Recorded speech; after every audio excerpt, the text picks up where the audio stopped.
it's just another ordinary day. When Lee heads to the supermarket for some essential supplies, everything feels perfectly normal. Until without warning, portals rip open, unleashing a flood of terrifying monsters. And the goblins? They instantly begin slaughtering the helpless supermarket customers, showing absolutely no mercy. Fortunately, Lee manages to grab a machete and immediately leaps into action. Drawing on his mercenary experience, he effortlessly dispatches a few goblins. He quickly gathers the terrified survivors, equips them with whatever makeshift weapons he can find, and bravely leads them forward to fend off the relentless horde of arriving goblins. Initially, everything seems to go smoothly, but soon, exhaustion starts to set in, and the relentless tide of goblins refuses to stop.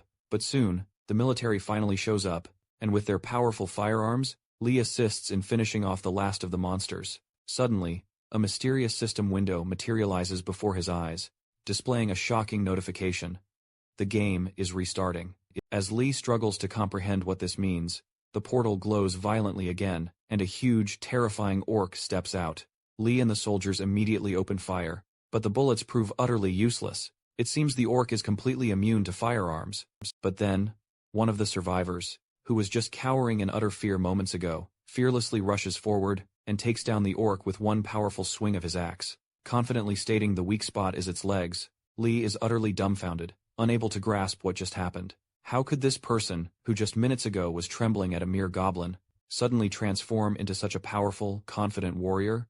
Before long, all the other survivors show the same incredible change, instantly turning into seasoned, fearless monster slayers. But oddly enough, these profound changes affect everyone but our hero. Then, he gets another sudden system notification, which explains everything. Due to a critical system failure, your regression has failed.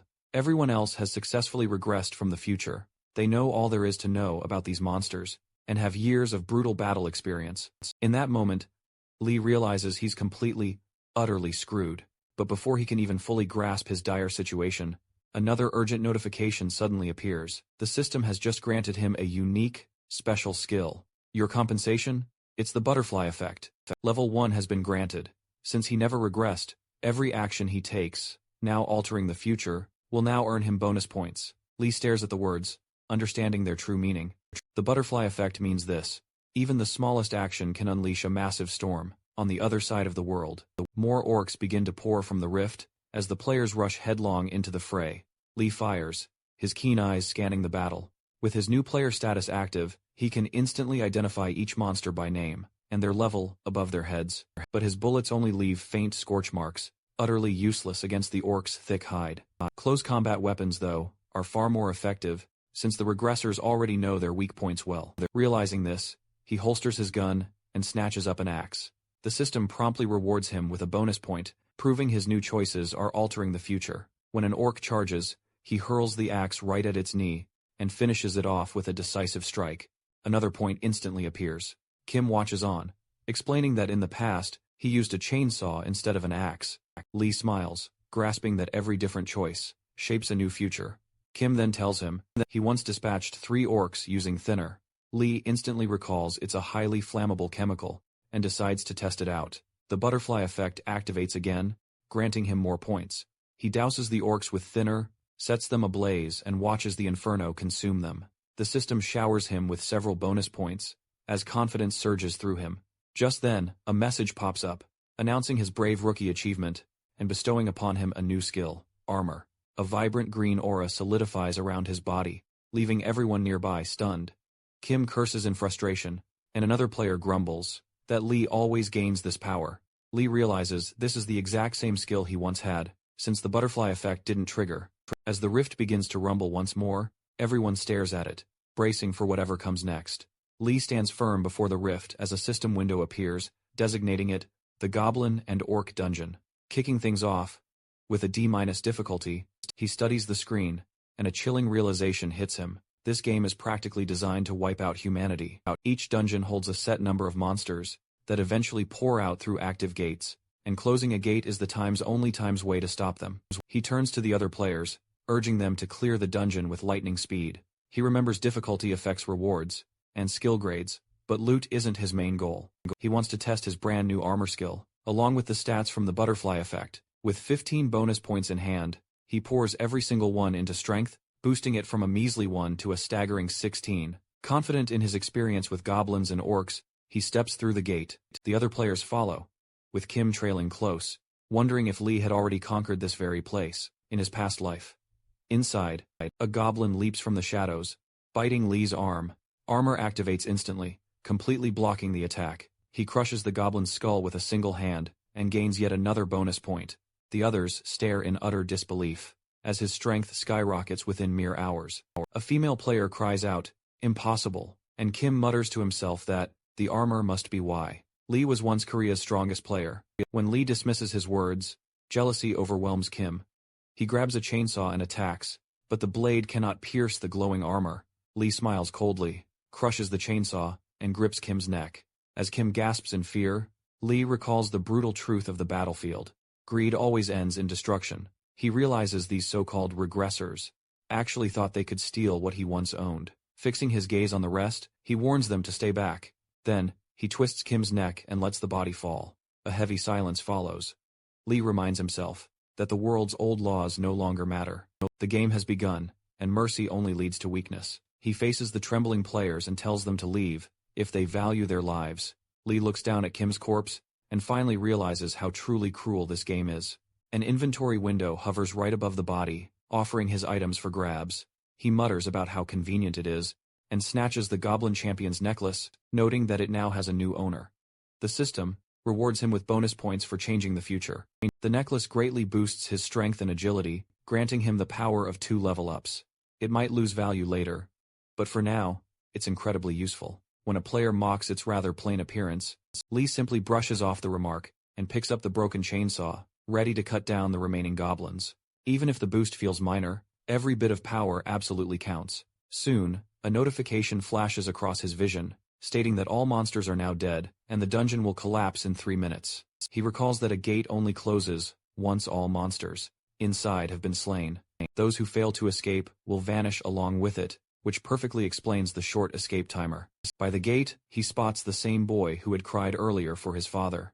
Lee asks if he truly wishes to die here. The boy, however, insists on staying with him. Lee orders him to leave, but the boy stubbornly continues to beg. Frustrated, Lee scolds him yet again, and assigns his 9 remaining bonus points to strength, raising it to 25, 28 with the necklace's boost. The boy then reveals that they've regressed 10 years into the past. He claims his life won't change, even after those 10 years are through, so he wishes to be a hero, just for once. He asks to follow Lee, introducing himself as Kim Min-soo. His words, and knowledge of future events, immediately catch Lee's attention.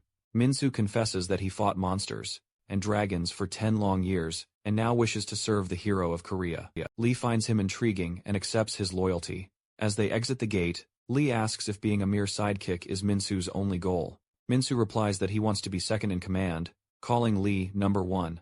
Lee challenges him to prove it by listing 10 future players, allies or enemies alike. He warns that betrayal will mean death. Min-soo readily agrees. They swap contact details before going their separate ways. 3 days later, the world continues to grapple with the regression. Many players stay quiet, fearing madness, or hoping for a new life.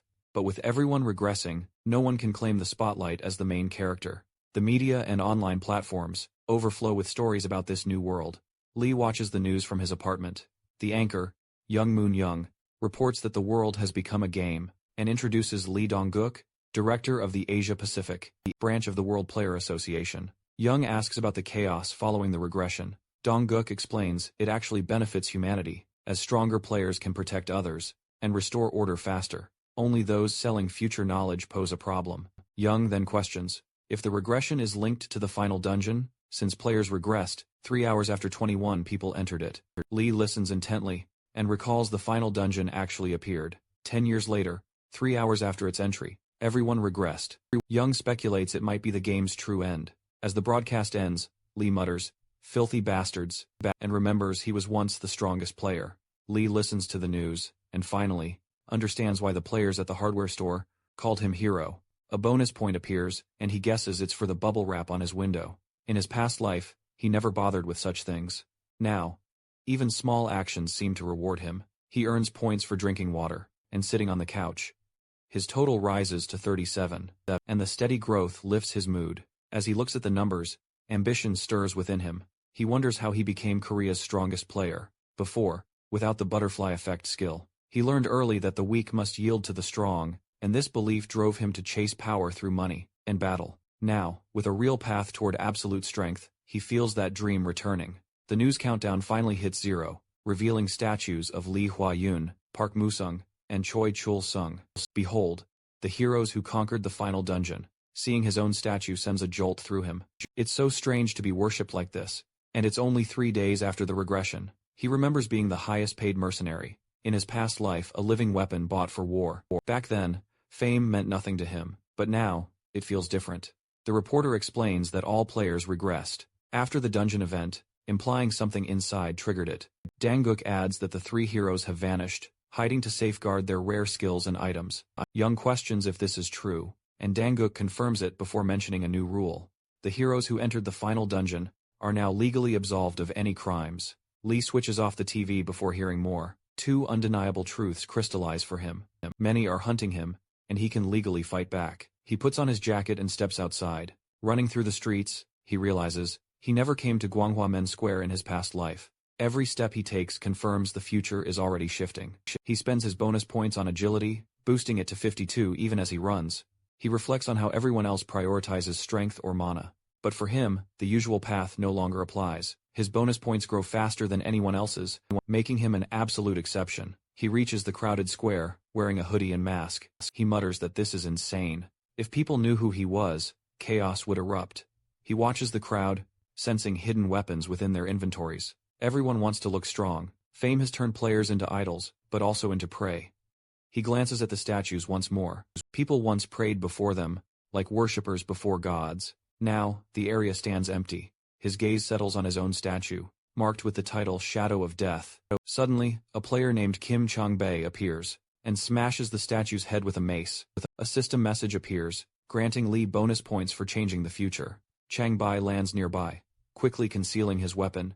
He's oblivious to the formidable foe before him. Chang-bae shatters the statue and makes a break for it. Lee pursues, but with his agility soaring above 50, his movements become almost too wild to control. After a brief, intense chase, he finally snags Chang-bae, gripping him by the neck. He rips off Chang-bae's mask, revealing the terror in Chang-bae's eyes, a look of instant recognition. Lee demands to know, where was he heading? Chang-bae struggles, reaching for his mace, but Lee swiftly seizes his hand and snatches the weapon. This mace once belonged to an ORC champion, boasting a chance to stun opponents, while boosting both attack and strength. Lee presses him, how Chang-bae got his hands on such a rare weapon, in just 5 days, convinced he must belong to a guild. Lee tightens his crushing grip, reminding him of his immunity to any crimes committed. Chang-bae gasps for breath, desperately begging to be released. Lee demands his name and his guild affiliation. Trembling, Chang-bae admits he's from the General Guild. Lee orders him to spill everything. When Lee brings up Project Lee Hwa-yoon, Chang-bae reveals it's a guild scheme to gather all the skills and items Lee once possessed. After some hesitation, he admits the first target is the stealth skill. It lies within the Lichen dungeon, which is set to open in 3 days. He adds that 100 players will be lying in wait, confident that Lee will return for his skill. Lee instantly realizes those players must be regressors.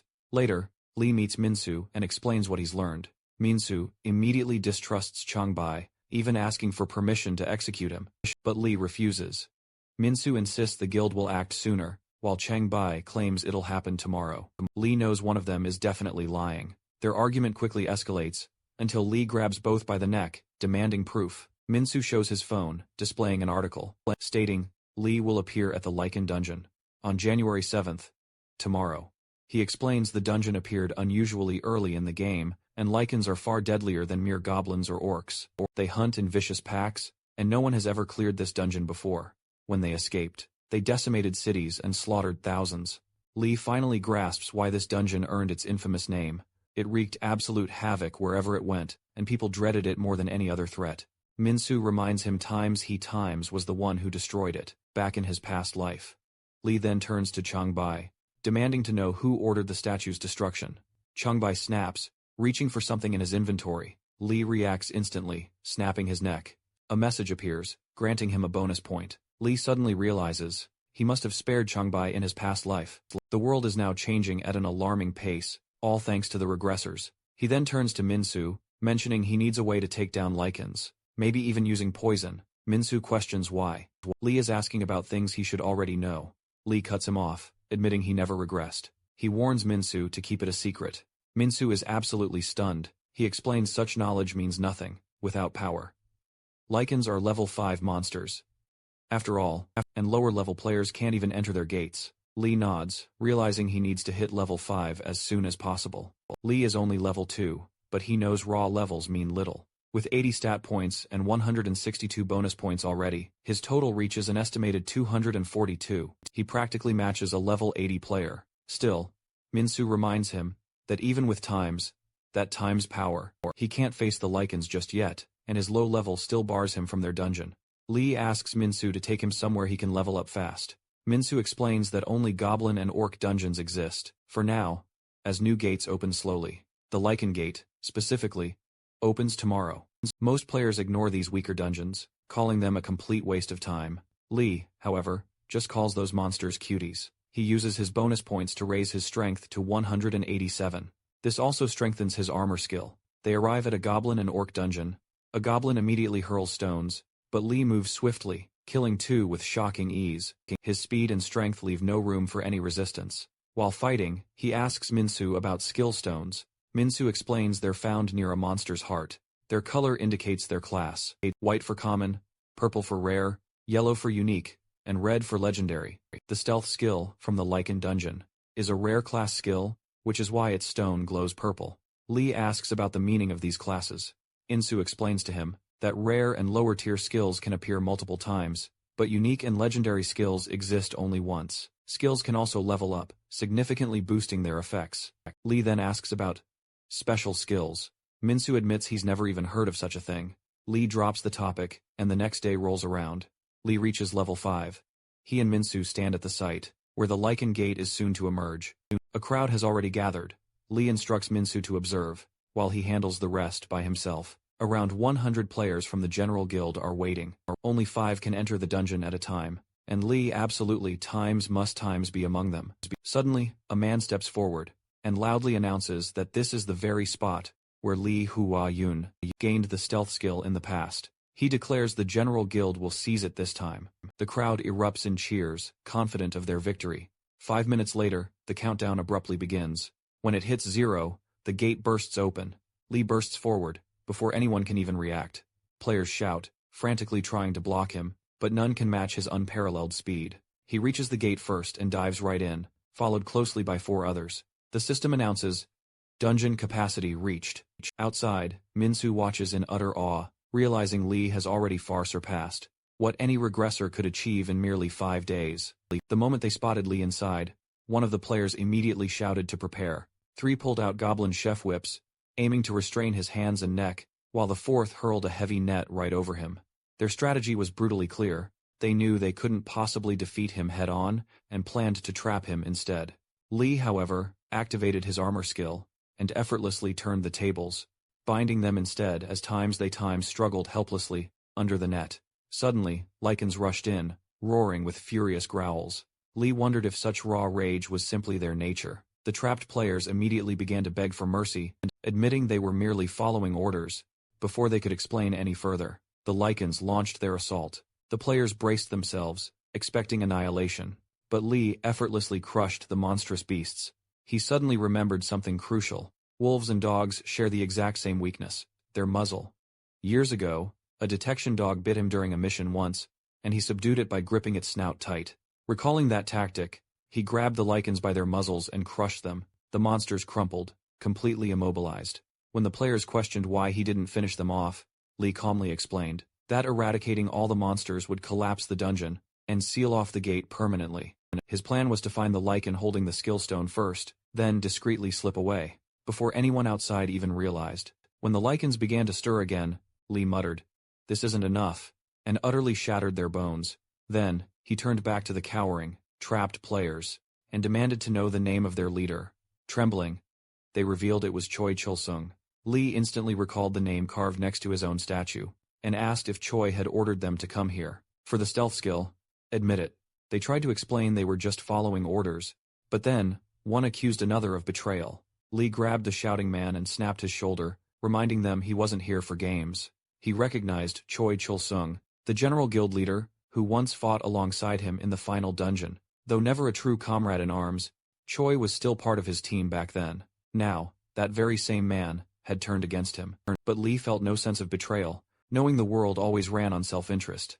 As more lichens materialized, Lee noticed that when some died, new ones instantly spawned, keeping their numbers fixed. This dungeon allowed only 25 at a time, which actually worked to his advantage. He ripped the net off the tied-up players, and muttered darkly, Chulsung should understand why his men have to die. And then he hurled them toward the charging lichens. The dungeon allowed only 5 players in at once, so when one group perished, others could immediately enter. Soon enough, new players streamed in, and discover the severed heads of their comrades.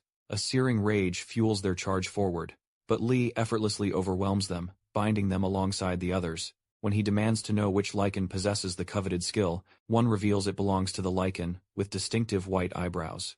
Their swift cooperation clearly demonstrates how fear has utterly broken them. Lee quickly locates and finds the heavily wounded lichen. He brutally tears it open with his bare hands. Blood and flesh scatter violently across the ground. Disgusted, he grumbles to himself, Minsu should absolutely handle this gruesome work from now on.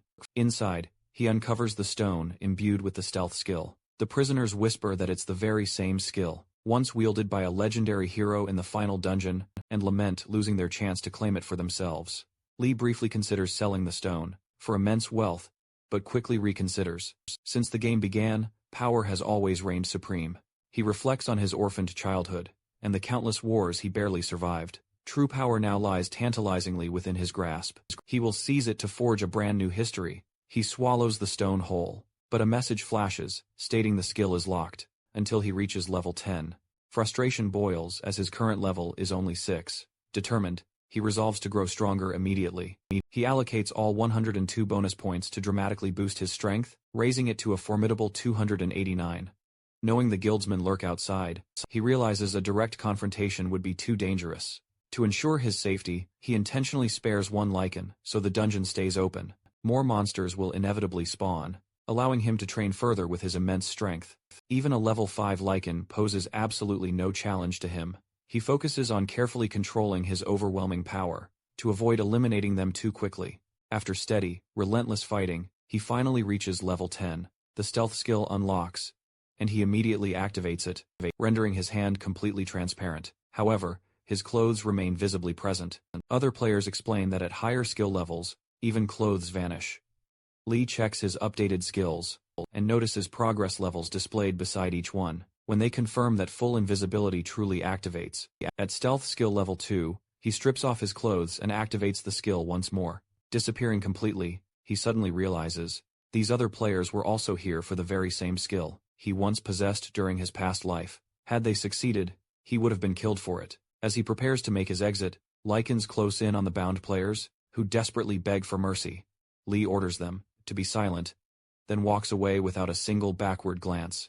Outside the gate, the crowd notices it's opened again. Whispers ripple through them, wondering who died and who's next.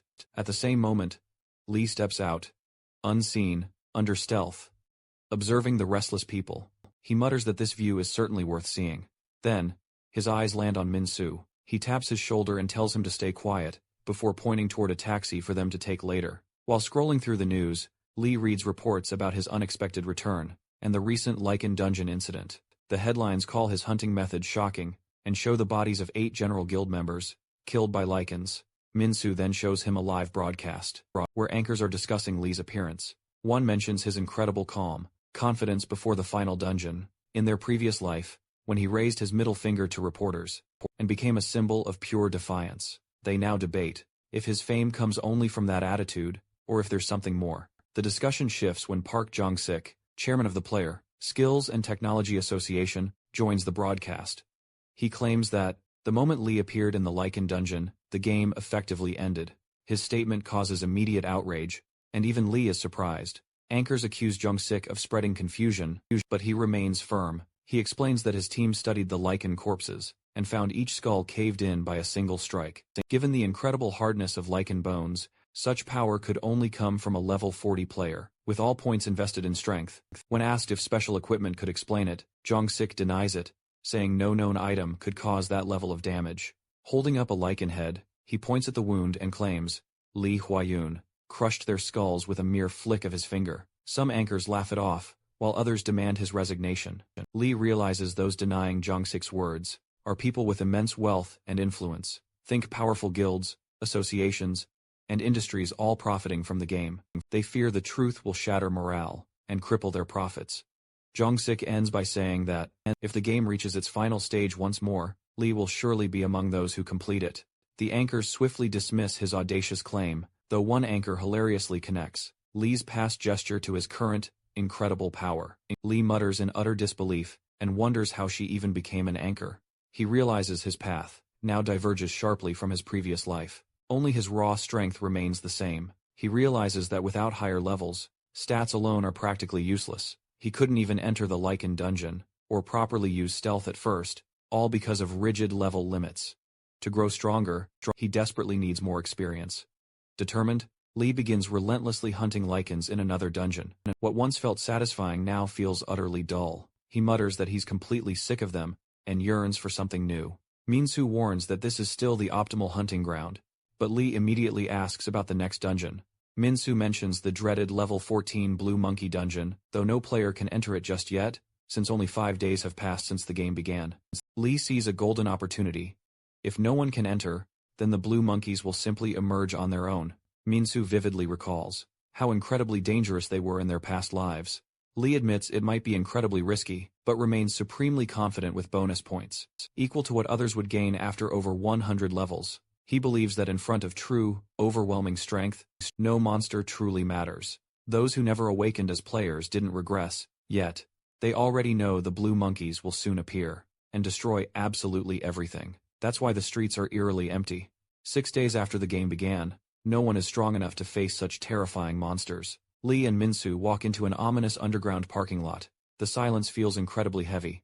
Minsu confesses he's only ever seen blue monkeys on the news, but he knows just how terrifying they truly are. They stand above level 10, able to attack from range and even mimic humans. A car horn suddenly echoes in the distance, and Minsu guesses the monsters are just toying with it. He notes they've already escaped the gate. He opens his status window, and dumps all 251 bonus points into agility, rocketing it to 578 inches a blur. He vanishes, heading straight for the monsters. Insu watches in utter disbelief, knowing that even one hit from a blue monkey could spell his doom. Li cuts through the monsters with ease, but their attempt to retreat utterly fails, since the rules prevent them from re-entering the dungeon. He sees pure fear in their eyes, the very same fear humans show when death is near. Minsu finds it utterly strange that creatures once feared by humanity now flee in terror. Grinning, Li relentlessly chases them down, knowing that constant leveling is the only way to stay in the game. Without it, he'll lose access to dungeons and skills. When he checks again, he's reached level 17 with 202 bonus points. Minsu is absolutely stunned. He gained so much in just 6 days, but Li feels exhaustion creeping in.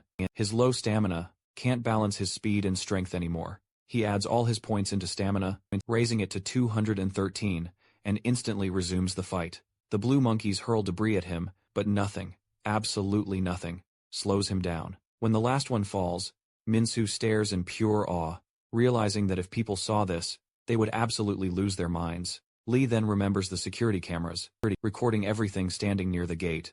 Minsu suggests destroying it. He explains that, if it stays open, more monsters will spawn, making it a farming ground that actually blocks stronger ones from appearing.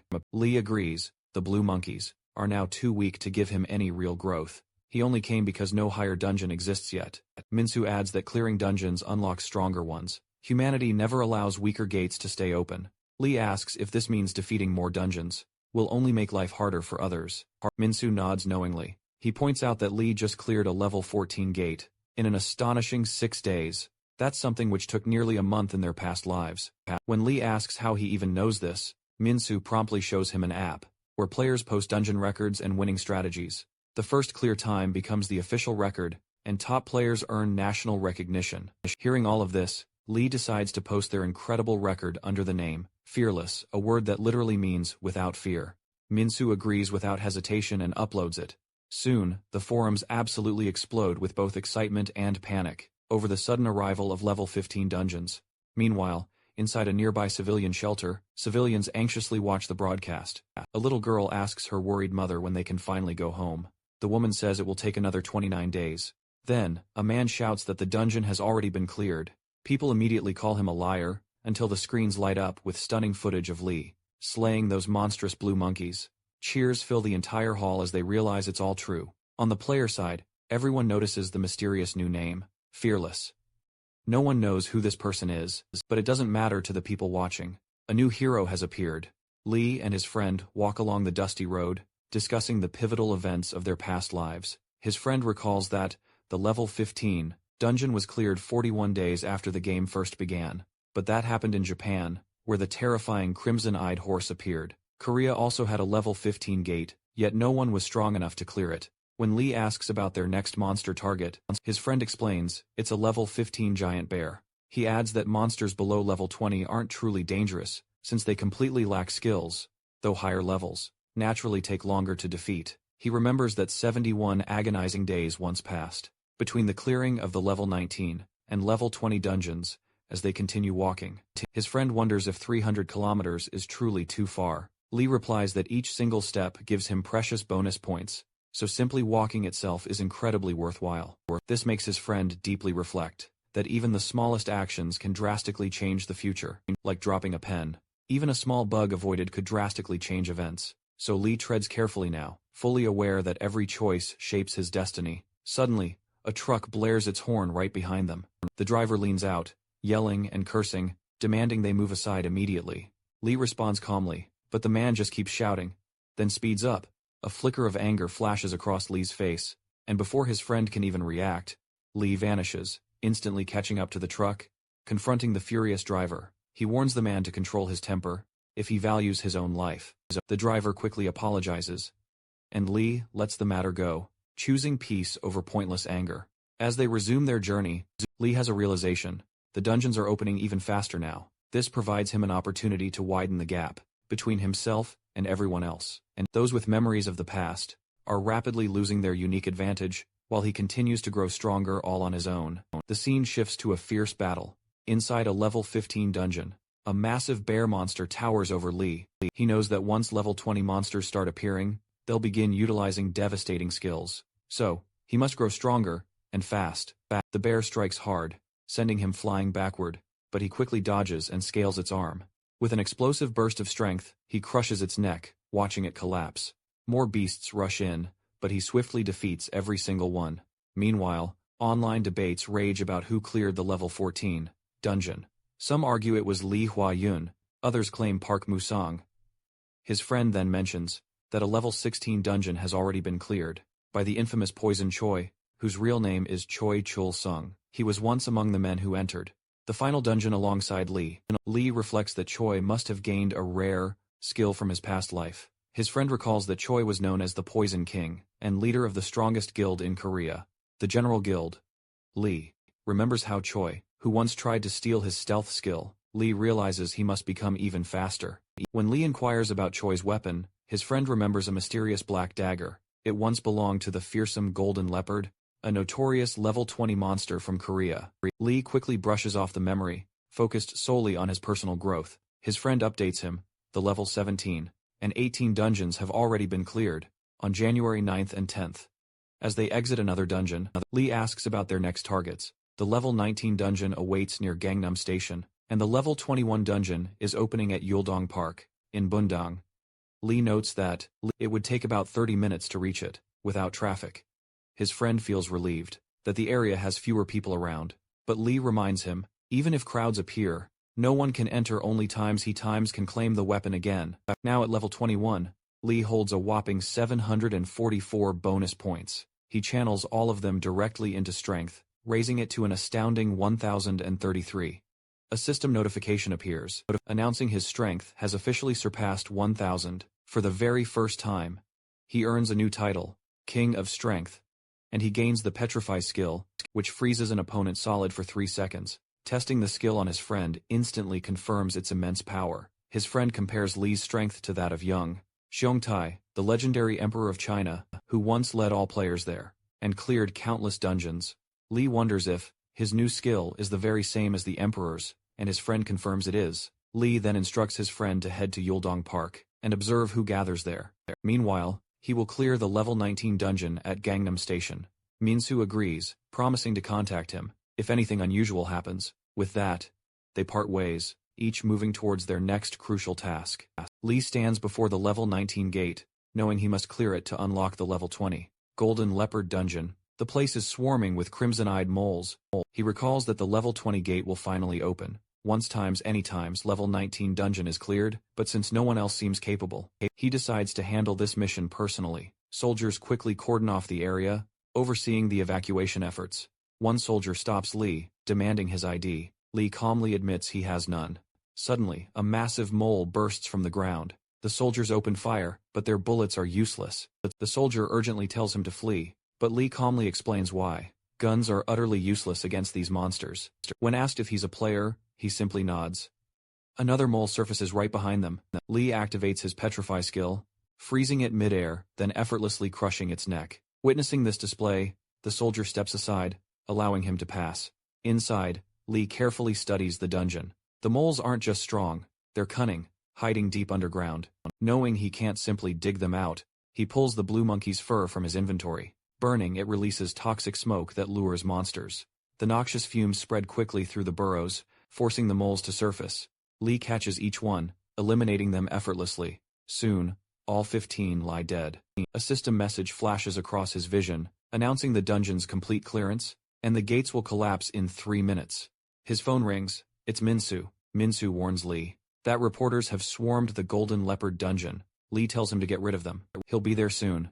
Minsu finds it odd that the General Guild hasn't shown up yet. Despite knowing about Lee's formidable stealth skill, Lee concludes they're actively avoiding him, knowing that crossing paths with him means certain death. Lee leaves the stunned soldiers behind and speeds off to Yuldong Park. When he arrives, the place is absolutely swarming with people. Annoyed, he immediately calls Minsu, reminding him he was supposed to clear the area. Minsu explains he tried his best, but no one listened. Lee steps out, utterly determined to handle it himself. As soon as the reporters spot him, they surge forward, shouting his name. Questions bombard him from every direction. Some even blame him for lowering player morale. Others blast him for the chaos he causes, all because of his lightning-fast dungeon clears. Some even hound him for autographs and photos. The incessant noise grates on him after years of war. He's learned to value silence above all. He glares at the surging crowd, and declares that weakness isn't a sin, but blaming others for it times is asterisk. Those who do should rot in hell. His sharp words silence the crowd for a moment. Then, a reporter brings up Boward, a Canadian player who once entered the final dungeon. Boward has claimed Lee is strong times now asterisk, but will be the weakest among high-level players later. Lee asks which station has the highest ratings. When they point to one reporter, he turns toward the camera, raises his middle finger, and delivers his answer to Boward. Lee steps into the Golden Leopard dungeon, where 7 golden leopards roam. The dungeon allows only 2 players, and holds a B+ difficulty, known for granting rare items. He recalls that hunting these beasts usually takes 2 skilled players, and B+ dungeons are never times easy. One leopard roars and stuns him. He expected this, knowing the roar prevents him from using skills, for a while. Without his abilities, he must fight differently. When another leopard lunges, he evades its claws, aware that even a scratch could be fatal. He activates his stealth, moving unseen through the battlefield, striking from the shadows. He strikes swiftly, relying on speed and precision, rather than brute force. Realizing that grappling is his only option, he seizes a leopard and slams it to the ground. The fight drags on, but he endures. At last, all 7 beasts fall. A system message declares the dungeon cleared, and he checks his inventory. Inside lies a dagger named the Dagger of Destruction. Its description says, it channels the energy of its wielder's skills. Lee equips it, noting it has no fixed stats, yet radiates immense power. He activates the armor. He watches the dagger gain the same skill. When he turns invisible, the blade disappears with him.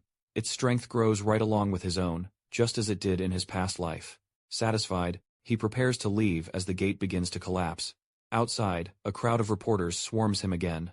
They shout his name, and bombard him with questions about Fearless, the dungeon, and his weapon. Their noise irritates him. He spots Minsu nearby, apologizing for failing to clear the area. Lee understands. His friend lacks the influence to stop them. He notices something strange. No players have appeared. Normally, Many would rush here to steal his loot or skills, yet none have come. The thought unsettles him. Then a reporter calls out, asking when he will gain the unique skill, Eye of the God. Lee freezes, confused, as he has never heard of it. His friend signals him after hearing the name, Eye of the God, reminding Lee that it was once his skill. Reporters close in, demanding to know his stats and level. Lee answers calmly that he is level 24, with a strength of 1033. Silence falls. He declares that he is beyond the law, and warns that if anyone bothers him again, he will kill them the next day. Chaos spreads worldwide. Newspapers print headlines, calling him the birth of a god, and mock Bauer's earlier taunts. Others report that the Golden Leopard dungeon was cleared in less than 40 minutes. Governments express concern, and North Korea labels him a global threat. Every outlet writes about his refusal to give interviews, and his threat toward the media. Later, Lee and Minsu sit in his living room. Lee asks about the Eye of the God.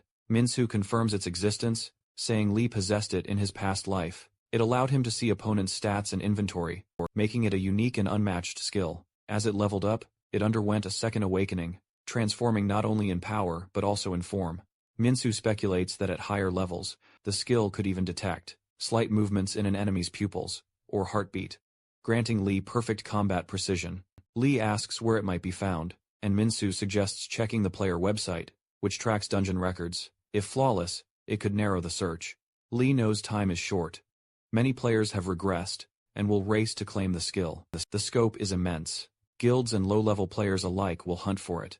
Minsu reminds him that he was one of the strongest players in his past life, and that people talk about him constantly. Rumors about Project Li Huayun spread rapidly, and major guilds have begun studying records of those who entered the final dungeon. Lee wonders if these records were made because they foresaw regression, but Minsu clarifies they were made for murder. Guilds documented every powerful player, noting where they obtained their items and skills. That knowledge allowed them to plan thefts and assassinations. The General Guild once tried to steal Lee's stealth skill, using whips and nets after learning he had armor. Even after failing, they tracked him closely, waiting for another chance. Lee realizes these records are treasure maps, leading straight to his past power. Minsu admits that his own guild once collected such data too. Skills and items were everything in this world, and killing became a natural part of survival. By tracking dungeon gates, guilds could guess exactly when someone gained a new skill. Lee reflects that the General Guild, led by the Poison King Choi Chul-sung, is the most powerful in Korea and one of his old rivals. They already know his past skills, and may now be chasing something greater. The Eye of the God, Minsu suggests. They may be using their memories of the past to forge powerful weapons right away. Lee agrees, but adds they likely dodged the Golden Leopard dungeon for two key reasons. First, they plan to let him collect his old skills and items, then kill him to snatch them all at once. Second, fear. His strength has already terrified them enough that none dare face him again. Lee checks the game's website and sees that the level 21 Black Orc dungeon has been cleared by the ID Poison Choi. He notes that Choi is really working hard. Earlier, players from the United States and China were dominating the leaderboard, but from level 20 onward, only his and Choi Chul-sung's names remain. He is now level 25, with 732 bonus points, which he assigns to concentration, raising it to 733. He reflects that no one can yet become emperor, since that title requires a stat over 1000. When his strength surpassed that mark, he gained the title King of Strength, and unlocked the skill Petrify, once owned by Emperor Yong Song-wei in his past life. Since only a level 21 dungeon has been cleared so far, no one could possibly reach that power yet.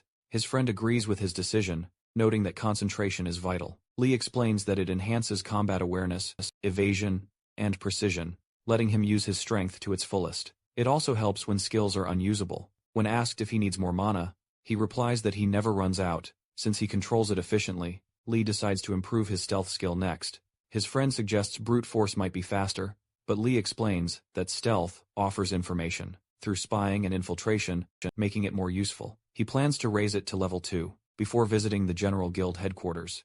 As they step outside, his friend comments on his plain clothes, and insists he should dress to match his growing power. Though reluctant, Lee agrees, and follows him to a store, known for dungeon player outfits. The shopkeeper, recognizing Lee, offers the clothes as a gift in his honor. Amused by the gesture, Lee accepts and heads out. After changing into his brand new attire, he then asks how to level up his stealth skill. His friend explains that true proficiency comes from understanding and repeatedly putting the skill to use. Certain actions increase proficiency points, which then trigger system notifications. Lee figures other regressed players already know these advanced methods and decides to start his own tests. They enter a goblin and orc dungeon. Goblins pose no threat, so Lee focuses solely on orcs. He activates stealth as one roars nearby, testing out different approaches. When he tries combining armor with stealth, it fails. So he switches back and strikes the orc's neck, gaining proficiency. Realizing the process works, he continues hunting until stealth reaches level 2. Now, anything touching his skin can become transparent, depending on his mana.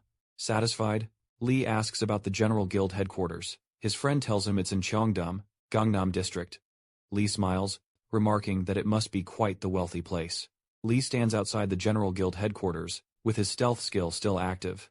2 guild players walk ahead of him, complaining about the trouble caused by Li Huayun. One mutters that they only pretend to help, while just collecting money, and the other warns him to stay quiet, as they swipe their cards. The guard greets them, and Lee slips in right behind. One player pauses, sensing something strange, but dismisses it.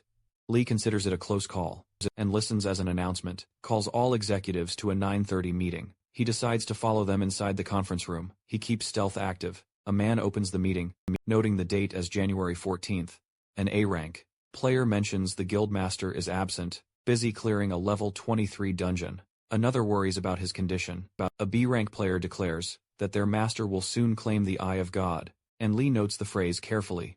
They then discuss monitoring Li Huayun. They're complaining his name dominates every meeting, and that they can't even find him. Vice Master Choi Han-sung shrewdly points out that if they can't locate Lee, capturing him is absolutely hopeless. Lee smirks, knowing he's listening right in their midst. Han-sung adds that losing the stealth skill, the dagger, and now the Eye of God would utterly destroy them. The man leading the meeting boldly claims, Lee times will times appear for the Eye of God. An executive strongly objects, arguing Lee's power has grown beyond belief. He waves a newspaper reporting Lee's strength at 1033, calling it absolutely impossible. Han-sung dismisses it as a bluff designed to provoke fear, then asks for their actual plan. The man presents documents detailing Lee's past actions, revealing he claimed the Eye of God in the level 34 Black Ogre dungeon, mercilessly killing 4 guild members. He asks those who died to raise their hands. Han Woo-sung, Lee Yujin, Park, Guangho, and Go Sang-yoon all respond. Lee silently observes them, recalling their tragic fates. Yujin recounts that the dungeon always holds a rare skill, and their master sent them there years ago. They dismissed Lee as a weak player, and that fatal mistake led to their deaths. Fear creeps into their voices as they remember. Park admits he still shivers at the memory. Eugene explains that the unique skill, the Eye of God, always appears in that dungeon. Their knowledge now includes crucial details, gained after regression. Lee glances at the documents, noting the dungeon's location, and the monster's weaknesses. Han-sung presses for their plan. Eugene explains their master will go himself. This time, since only they and Lee know the dungeon well, they'll seize this chance to kill him, and retrieve the Eye of God. He proposes using SA2 on the Black Ogres. Another player protests, reminding him the drug is banned. Eugene insists there's no other way to stop Lee. Park adds they'll support their master, and return with the eye. Listening from the shadows, Lee quietly wonders if they're ready to die the very same way again. Human imagination truly knows no bounds. Even as monsters threaten the world, humans study their remains to craft tools for survival. Monster materials are unlike anything found on Earth. Some are harder than iron, yet light, some burn better than coal, and others are shaped into complex designs. These discoveries advance human technology, though not always for good. One such creation is the drug, SA2. Lee messages his friend to ask about the drug. His friend is alarmed and warns that it's banned by the World Player Association. When Lee asks about its purpose, his friend explains that it amplifies a monster's power. A test once turned a goblin strong enough to defeat a level 20 golden leopard. The drug was originally made as a weapon to unleash monsters in enemy lands, but it caused chaos, leading to soldiers and players dying to weaker beasts.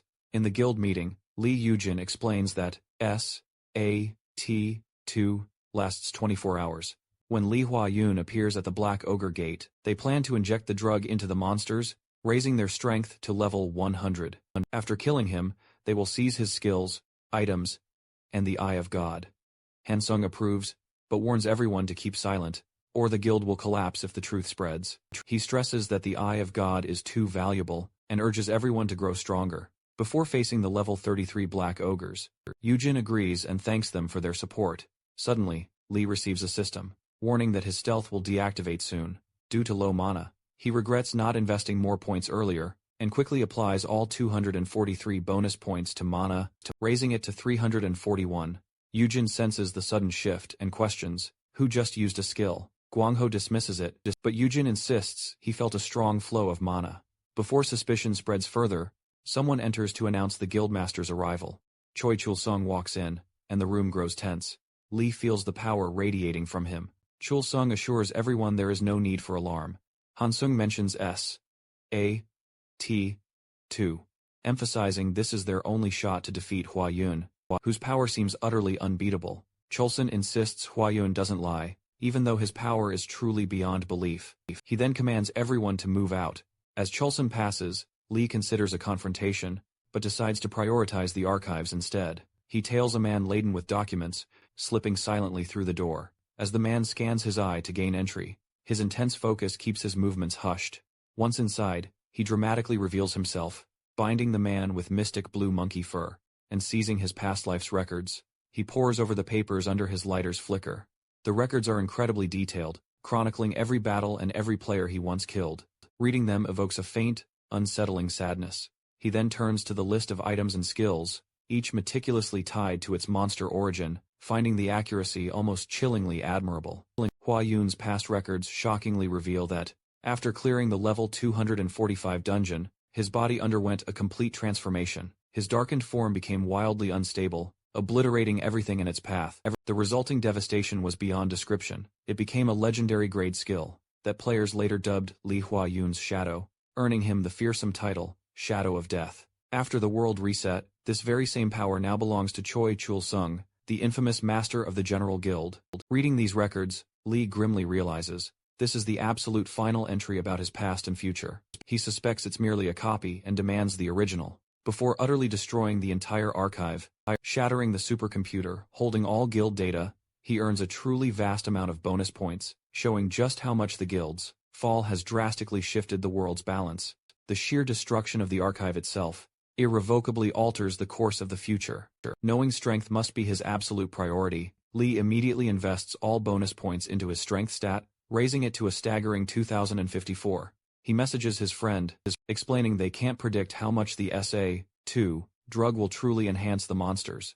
His friend replies that a strength of 2,000 alone is utterly extraordinary. When Lee asks what else he learned, his friend explains that the drug was originally made to increase dungeon rewards. Humans believed stronger monsters would make harder dungeons and better drops. So, they experimented by injecting monsters with the drug. However, the system never recognized the change, making the drug unpredictable and incredibly dangerous. Lee finds this drug deeply troubling, and worries about the General Guild's plan to use it on Black Ogres. His friend suggests testing it first. They inject a goblin with the drug, and it roars with sudden power, before charging. Lee reacts quickly, grabs it by the skull and crushes it, noting its speed, but realizing its strength is still nowhere near his own. Later, Lee enters a level 27 dungeon, teeming with tooth zombies. Their rotten stench makes it difficult to focus. They dart around as fast as blue monkeys, and their iron jaws can crush anything. Even smashing their skulls or organs fails to stop them, so Lee decides decapitation is the only way. Using stealth, he slices through them one by one. The fight grants no experience, but he earns 456 bonus points. Though useful, it still feels somewhat lacking. As the last zombie falls, the system announces that all monsters are defeated, and the gate will collapse in 3 minutes. Another message appears, stating that the proficiency of his butterfly skill has increased, and that his actions are greatly altering the future. Lee pauses, wondering what the system truly means by those words. Lee steps out of the gate and calls for his friend. He asks if any questions remain, explaining that he doesn't need them. Because of regression, each player received 3 questions from the system at the start, and his friend reveals that he already used one, to ask why regression happened, leaving 2. Lee suggests asking about skill proficiency. His friend hesitates, worried it might be a waste, but eventually agrees. When he asks about the proficiency points, regarding the butterfly effect, the system declares no such skill exists. Stunned, he tells Lee the system couldn't find it. He ponders, if Lee's ability transcends the game itself, perhaps a bug or an illegal program. But before they can delve deeper, a new dungeon gate suddenly appears. The message announces a level 1 special dungeon, with S-rank difficulty, has just been unlocked, and only one player can enter. Lee then receives a notification. He's gained over 4,000 points, all thanks to the butterfly effect, which directly triggered this dungeon's appearance. He advises his friend to question the system about it, but his friend outright refuses, frustrated that their last question was wasted.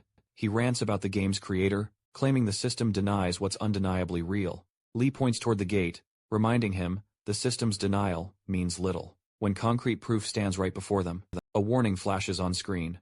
The gate will close in just 30 seconds. They both wonder if it can really shut on its own. Lee steps forward confidently, telling his friend to query the system about the gate while he enters. The system responds that special dungeons emerge when a player or small group of players grows too overwhelmingly powerful. These dungeons are specially designed by the game's god to restore balance. Clearing one grants a unique skill, crafted to counter an unstoppable player. His friend realizes the gate appeared because times of Lee, and that any player who clears it could gain a skill strong enough to challenge him *. The system explains it couldn't answer earlier, because info about special dungeons was only just added moments ago. Annoyed, his friend mutters that Lee is about to grow even stronger. Inside the dungeon, Lee walks through a dim corridor, noting that an S-rank dungeon should at least grant him a unique skill. Suddenly, a grotesque goblin appears ahead, smiling eerily. Much to Lee's shock, the creature then speaks, calling itself the guardian of this special dungeon, revealing its formidable level 200. It jeers at his shock, promising him a quick, painless death, then conjures a blazing sphere of fire. It hurls it at him, but Lee activates his armor. As the flames strike, the system notifies him that his armor's proficiency has increased. He realizes it grows stronger by enduring attacks that surpass its defense. His skill advances to level 2, gaining the ability to unleash a shockwave. The goblin looks visibly startled by Lee's strength, and charges with another wave of fire. Lee unleashes his Petrify skill, freezing the creature mid-air before slamming it brutally into the ground. The goblin grunts in sheer disbelief, but when Lee grabs its head, ready to crush it, the goblin surprisingly blocks the attack. Lee is shocked its skull remains completely intact. Grinning, the goblin summons 3 menacing clones. One clone praises Lee's power, while another wonders how he survived for so long. They launch powerful energy blasts, but Lee dodges swiftly. When one clone attacks from behind, Lee blocks it and strikes back hard. His armor unleashes a shockwave, sending the goblin clone flying. The sheer force astonishes him. The goblin stares at the fallen clone in utter disbelief, muttering that no human should be this strong. Lee charges again and obliterates another clone. The remaining 2 retreat instantly, but Lee doesn't stop. He notes their understanding of human speech, even while pursuing them relentlessly. Pouring all his bonus points into strength, he pushes it to a staggering 30,486. Lee rushes in with overwhelming power. One clone cries out that their deaths cannot be part of the god's plan. Lee punches, obliterating him instantly. Fear fills the last goblin's eyes before Lee vanishes, using stealth to pierce its neck with his dagger. The creature collapses, and he levels up. He realizes it's the direct result of slaying such a high-level monster. A notification announces that all monsters have been defeated. Just 3 minutes until the gate closes. The level 200 guardian falls, and a special skill is his reward. Excitement surges through him as he anticipates the reward. Lee receives the special skill, Eye of Reversal. This incredible skill lets him read other players' memories. But there's a catch. It can't read the memories of players stronger than himself. Plus, it's a one-and-done deal every 24 hours. This skill has the potential to bridge the vast knowledge gap between players of past and present generations who once relied solely on experience and memory to gain an edge. Stepping out of the gate, Lee immediately runs into his friend, who instantly asks if he's gained yet another special skill. Instead of just explaining, Lee opts to showtimes him, activating the skill right then and there. A system message pops up, asking which memory he wants to view. Lee picks the memory of them in the supermarket. The memory unfolds before him like a vivid scene, complete with options to pause and even rewind. He fast-forwards to a painful moment. Minsu's father dying, and the heavy guilt that continues to haunt his friend. Then, he sees Minsu looking at him with pure admiration, believing Lee could truly change the world and defeat every single monster. Lee can't help but smile at this. He then repeats his friend's innermost thoughts aloud, making Minsu blush crimson as Lee declares, "We'll slay every monster and rule the world."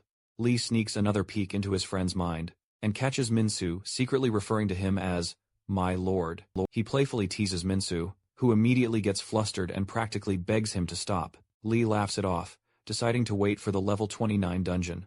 Later, Lee is back in his apartment, uploading an update to the official game site. He's announcing the clear of the level 28, Golden Tooth Zombie Dungeon. Reactions pour in. Some accuse him of cheating, others shower him with praise, while many express worry about the destruction stronger monsters are causing. A few doubt the final dungeon can ever truly be cleared, while others are already calling him a god. Lee, however, ignores the entire debate and focuses on precisely posting his completion times. These are crucial, as official rankings, by the government and the World Player Association, depend entirely on them. Reaching the top 10 would grant him freedom from all laws and taxes. But his true times goal remains the final dungeon. This dungeon promises power and fame beyond anything imaginable. Minsu storms back with shocking news. Choi Chul-sung just cleared the Nice Poisonous Spider Dungeon. That's an impossible feat, without some brand new ability. Lee suspects Choi's after the Eye of God, and expects their showdown at the Black Ogre Dungeon. The scene shifts to a level 30 dungeon in South Korea, the Dark Horn Hogs. Lee faces a massive hog, whose horns expand with every terrifying roar. One strike could instantly kill him, but he also knows the horn's immense value. His mana is running dangerously low, since the Eye of Reversal devours so much energy. With 112 bonus points remaining, he dumps them all into mana, feeling a rush of renewed strength, as he charges directly at the beasts. The hogs charge Lee, but he activates his armor, grabs their horns, and slams them into the ground. The horns refuse to break, which perfectly explains their high value. He pins the beasts under his foot, and drives his dagger deep into the ground. The armored blade unleashes a shockwave, surprising him with its raw power. Realizing its effect, he slices off their horns with ease, but feels utterly disappointed by how little challenge they posed. Holding the dark hog horns, Lee notes their worth as materials for legendary items. Since he already owns a powerful dagger, he plans to sell them for a hefty profit. The system then announces all monsters are defeated, and the gate will close in 3 minutes. Back in his apartment, Lee stares at his phone, after posting an update about clearing the level 30 dungeon. The growing attention seriously irritates him. He wonders how many level 32 gates are open nearby. Minsu replies that 2 exist in South Korea. Lee suspects Chul-sung might be waiting for the level 33 gate, instead, planning to do the exact same. Minsu suggests it could turn into a strategic game. Both men wait. The first to clear the level 32 gate will force the other to make a quick move. Meanwhile, Choi Chul-sung stands before a gate with 4 players Lee had killed in his past life. Wang Hu questions the drug's potency, especially against someone as powerful as Lee. Yujin dismisses Lee's strength as exaggerated, but Sang-hyun warns Lee's power could be terrifyingly real. Chulsun, however, declares he has no intention of facing Lee directly. Even if Lee's strength truly exceeds 1,000, he believes the enhanced ogres will completely overpower him. He explains that the SA2 drug multiplies a monster's stats by a whopping 20 for a full 24 hours. Confident in his scheme, he decides to let the ogres do the dirty work and kill Lee, then swoop in and claim his items afterward. As they enter the gate, a fearsome group of black ogres appears. Chulsung pulls the pin from an SA2 smoke bomb and rolls it stealthily forward. The ogres inhale the potent drug and swiftly fall under its control. Watching them grotesquely transform, Chulsung grins, planning to wait until the drug's effects wear off, before he comes to collect Lee's remains. Then, he and his team promptly abandon the dungeon. Lee arrives at the gate with Minsu, and immediately notices the eerie, unsettling silence. He swiftly concludes that the enemies have already unleashed the drug on the black ogres. Spotting telltale footprints, he can't help but wonder how the top guild could be so incredibly careless. Minsu confirms the ogres are indeed under the drug's influence, and suggests waiting for the drug's effects to dissipate. But Lee fiercely refuses, arguing that since they already know the monster's position, changing plans now could alert the enemy. He instantly invests all his bonus points into stamina, and urgently tells Minsu to hide, because the general guild has already seen his face. Minsu agrees and discreetly waits for Lee's call, unseen. Unbeknownst to them, a surveillance bug from the guild records their every move. Back at the control room, the guild's operators meticulously track Lee's movements, and lock the camera onto the gate. they grimly predict he won't last more than 3 hours. Their leader barks an order. An immediate report to Chul Sung. Deep inside the dungeon, the foul stench forces Lee to cover his nose. Moving with deadly silence, his dagger poised and ready, he feels the ground tremble ominously as black ogres approach. Each of them grips massive, brutal axes. They appear even more monstrous than before, and despite his expert stealth, they somehow sense him. Suddenly, he realizes, their senses are supercharged by the drug. He braces for battle as an ogre hurls its axe. But Lee activates his armor and swiftly dodges. He casts Petrify, slashes the monster's leg, and plunges his dagger into its back, until it collapses, utterly lifeless. Another ogre swings with immense force, and though Lee blocks with his armor, the sheer impact sends him flying back. He acknowledges its brute power. As even more ogres charge forward, they hurl their axes, but he evades them with ease. Seeing their weapons scattered, he notes they're now useless. Now, grabbing one of the discarded axes, he hurls it at the chief ogre, severing its neck as its massive body collapses. The pack roars in absolute rage, and Lee readies another axe to face them, one by one. With his immense strength, Lee snaps the ogre's arm, leaving it dangling uselessly. The creature roars in agony and swings its other arm, but Lee dodges and utterly crushes its leg. The beast collapses, and Lee stands over it, deciding not to kill it yet, to keep the gate open. Around him lie 9 lifeless ogres, yet the eye of God remains hidden. Thoughts of Choi Chul Sung and the general guild surface, and he resolves to draw them inside the dungeon. He tosses the ogre heads out of the gate, and steps outside, openly taunting the hidden watchers. Their plan, he says, was neither clever nor effective. He urges them to come quickly. Then, he returns inside, ready for their arrival. In the control room, the surveillance team watches in utter panic.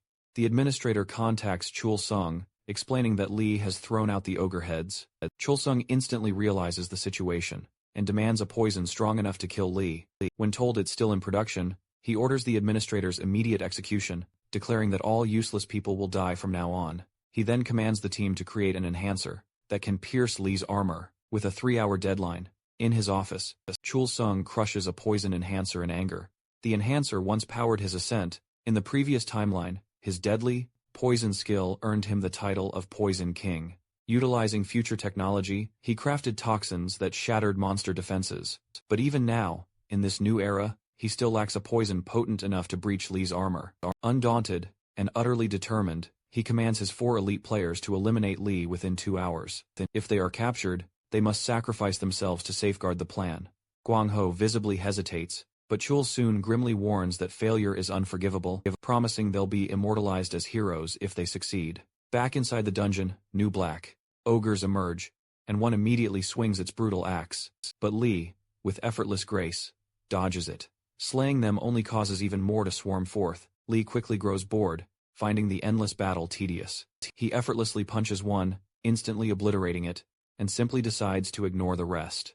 Just then, a system message flashes before him, announcing that the dungeon has reached its maximum number of players. Lee smirks knowingly, knowing the General Guild has finally made their move. Lee finally confronts the General Guild players, and an icy dread immediately chills them to the bone. Eugene mutters in utter disbelief, while Guang Ho anxiously reminds the group that only 2 crucial hours remain before Master Chul soon arrives with the new, deadly poison, meant to finally eliminate Lee. Lee calmly observes their visibly unprepared state. Guang Ho's eyes widen, noticing something unsettling. Lee stands completely unscathed, without a single wound. He desperately urges everyone to prepare for battle, declaring they only need to endure for 2 agonizing hours. Eugene, however, tries to flee in sheer panic, but Lee moves with an unnatural speed, far faster, closing the distance and brutally snapping her neck. The others freeze in horror as Lee coldly remarks that ending her swiftly was an act of mercy. Wusong, regaining composure, orders his team to stay calm, believing they can somehow stall Lee long enough to become legendary heroes in the guild's history. Lee takes a menacing step forward, seizing Guang Ho by the neck. He then activates the terrifying Eye of Reversal, peering deep into Guang Ho's fragmented memories. And there, within Guang Ho's mind, Lee finally sees Chul Soon. He chugs a poison enhancer, supercharging his toxins. Rewinding the memory further back, he spots Chul Sung's men debating using enhancers. These are from venomous spiders, capable of instant death. Lee aggressively demands more details from Guang Ho, who resists until Lee ruthlessly tightens his grip. Gasping for air, Guang Ho confesses the liquid adapts Chulsung's poison to perfectly match each monster. Lee finds this enhancer quite impressive. Delving deeper into the memory, Lee observes Chulsung, ordering his lab to quickly concoct a poison, strong enough to finally pierce his armor. Hearing Chulsung's frustration over their slow progress, Lee chuckles, realizing his armor still can't be broken. Searching further, he uncovers a memory of his past self, being ordered to abandon a gate that was claimed by the General Guild.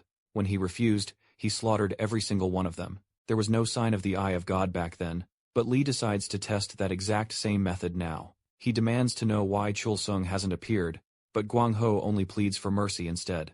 Realizing he'll get no answers, Lee brutally crushes his neck. As a black ogre drags away Eugene's body, Lee mutters, darkly, that, at least they won't interrupt him anymore. While examining the ogre corpses, Lee discovers something solid hidden in one of their stomachs. The skill stone of the Eye of God. This ability allows him to view the status and inventory of any player, or monster, below his own level. Clutching the stone, Lee smirks, ready to step even deeper into the darkness of the void. Meanwhile, in the General Guild's conference room, footage of Lee's rampage plays on the screen. One player comments, there's nothing left to analyze, since Lee's strength is already far beyond their reach. Another expresses disbelief that he could defeat monsters, even when enhanced by their drug. The first responds that it was totally expected, as even with the drug, monsters remain just monsters. A player then mentions the fight isn't over, because the Black Ogre Gate remains open. When asked why, another explains that Lee is simply waiting for his prey. He wasn't content with just times the Eye of God. A hush falls over the room, as they realize he's personally waiting for Chulsung. Chulsung enters, and everyone hails him as master. Clutching his head in a fit of rage, he furiously demands, "Where is the enhancer?" One player kneels, timidly advising a retreat, explaining that, while its development is finished, the final product will still take 3 more days. Chulsung warns them gravely, if Lee obtains the unique class skill from the level 51 Golem Gate, they'll never be able to defeat him. The player assures him they'll stop it, even if it costs them their very lives. Chulsung asks, his voice sharp, "Are you certain times Lee will die in 3 days?" When the player confidently agrees, Chulsung grabs his head, killing him instantly with poison, declaring, "Incompetence is unacceptable." He immediately orders full security around the lab, commanding all guild players to guard it fiercely. Their goal, eliminate Lee in the level 51 Golem dungeon, and seize everything he possesses. Meanwhile, inside the gate, Lee realizes Chulsung might not show up, meaning the enhancer isn't ready yet. He considers wiping out the guild headquarters entirely, but quickly decides that only killing Chulsung would be more beneficial. Using the guild's immense influence would serve his plans far better. From his past life's knowledge, he vividly recalls, their next target is the level 51 Silver Armor dungeon, which reportedly holds a unique skill. He understands Chulsung's cunning plan, to secure both that skill and an even stronger enhancer.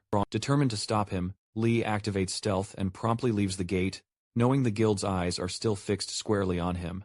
Outside, he meets with Minsu, who reveals the enhancer factory's precise location, Paju. Using the Eye of God, Lee checks Minsu's stats and gravely warns him to be careful, explaining that even standing too close could be perilous. Minsu admits he expected Lee to gain the Eye of God, but witnessing it firsthand is still unsettling. He then points out the factory's exact location, and proudly shows off the car he bought, with the money from selling that ogre horn. As they journey towards Paju, Lee allocates his 2,000 plus bonus points into concentration, boosting it to 2,786. He figures that concentration strengthens the Eye of God, helping him read opponents' stats and weaknesses more precisely, since his immense strength remains difficult to control. Improving focus is crucial. The system acknowledges his progress, granting him the title, King of Concentration. At the Poison Enhancer factory in Paju, Lee and Minsu step out of their vehicle. Lee immediately casts Paralyze on his friend, a skill he unlocked. After reaching 1,000 concentration points, it disables one sense of a lower-level opponent for 5 seconds. The system asks which sense to block, and Lee selects Vision. As Minsu goes blind, Lee tells him to wait. Outside, Lee punches the factory wall with brutal force, making the entire building tremble. Inside, technicians panic, thinking it's an earthquake. When one spots Lee and alerts the others, chaos spreads as Lee rages that Chulsung isn't there. Lee smashes the wall again, causing even more destruction outside. Minsu watches the trembling building, barely believing his eyes. Spotting a surveillance camera, Lee speaks directly to it, warning that their enhancers will soon be destroyed. He gestures at a pillar, and declares that once it falls, everything ends. He proposes a trade, saying there are things he wants from Chulsung, and crushes the camera. The next morning, Lee sits on the rubble as Chulsung arrives. Using the Eye of God, Lee scans his stats. Realizing this, Chulsung curses at him. Lee notes his poison skill, capable of causing death with an 80% chance. Chulsung calls him a coward, but Lee reminds him that without his help, Chulsung would have died in the Black Ogre dungeon. According to Lee, victory truly decides who the coward is. Chulsung attacks with poison, but Lee evades and closes the distance. His speed shocks Chulsung. Snatching him by the neck, Lee's armor easily repels the venom. He notes, only a more potent enhancer could have pierced its defenses. Employing the Eye of Reversal, Lee delves into Chulsung's memories, uncovering his skills, items, and the ultimate hidden dungeon. Chulsung suddenly cackles, and before Lee can react, he flings poison directly at Minsu. It strikes true, infecting him instantly. Consumed by pure rage, Lee ends Chulsung with a single, devastating punch. Retrieving the poison skill stone from the corpse, he races to his friend, who begins to heal after absorbing its power. Lee scolds Minsu for standing dangerously close. When Minsu asks if the poison skill is now his, Lee confirms it.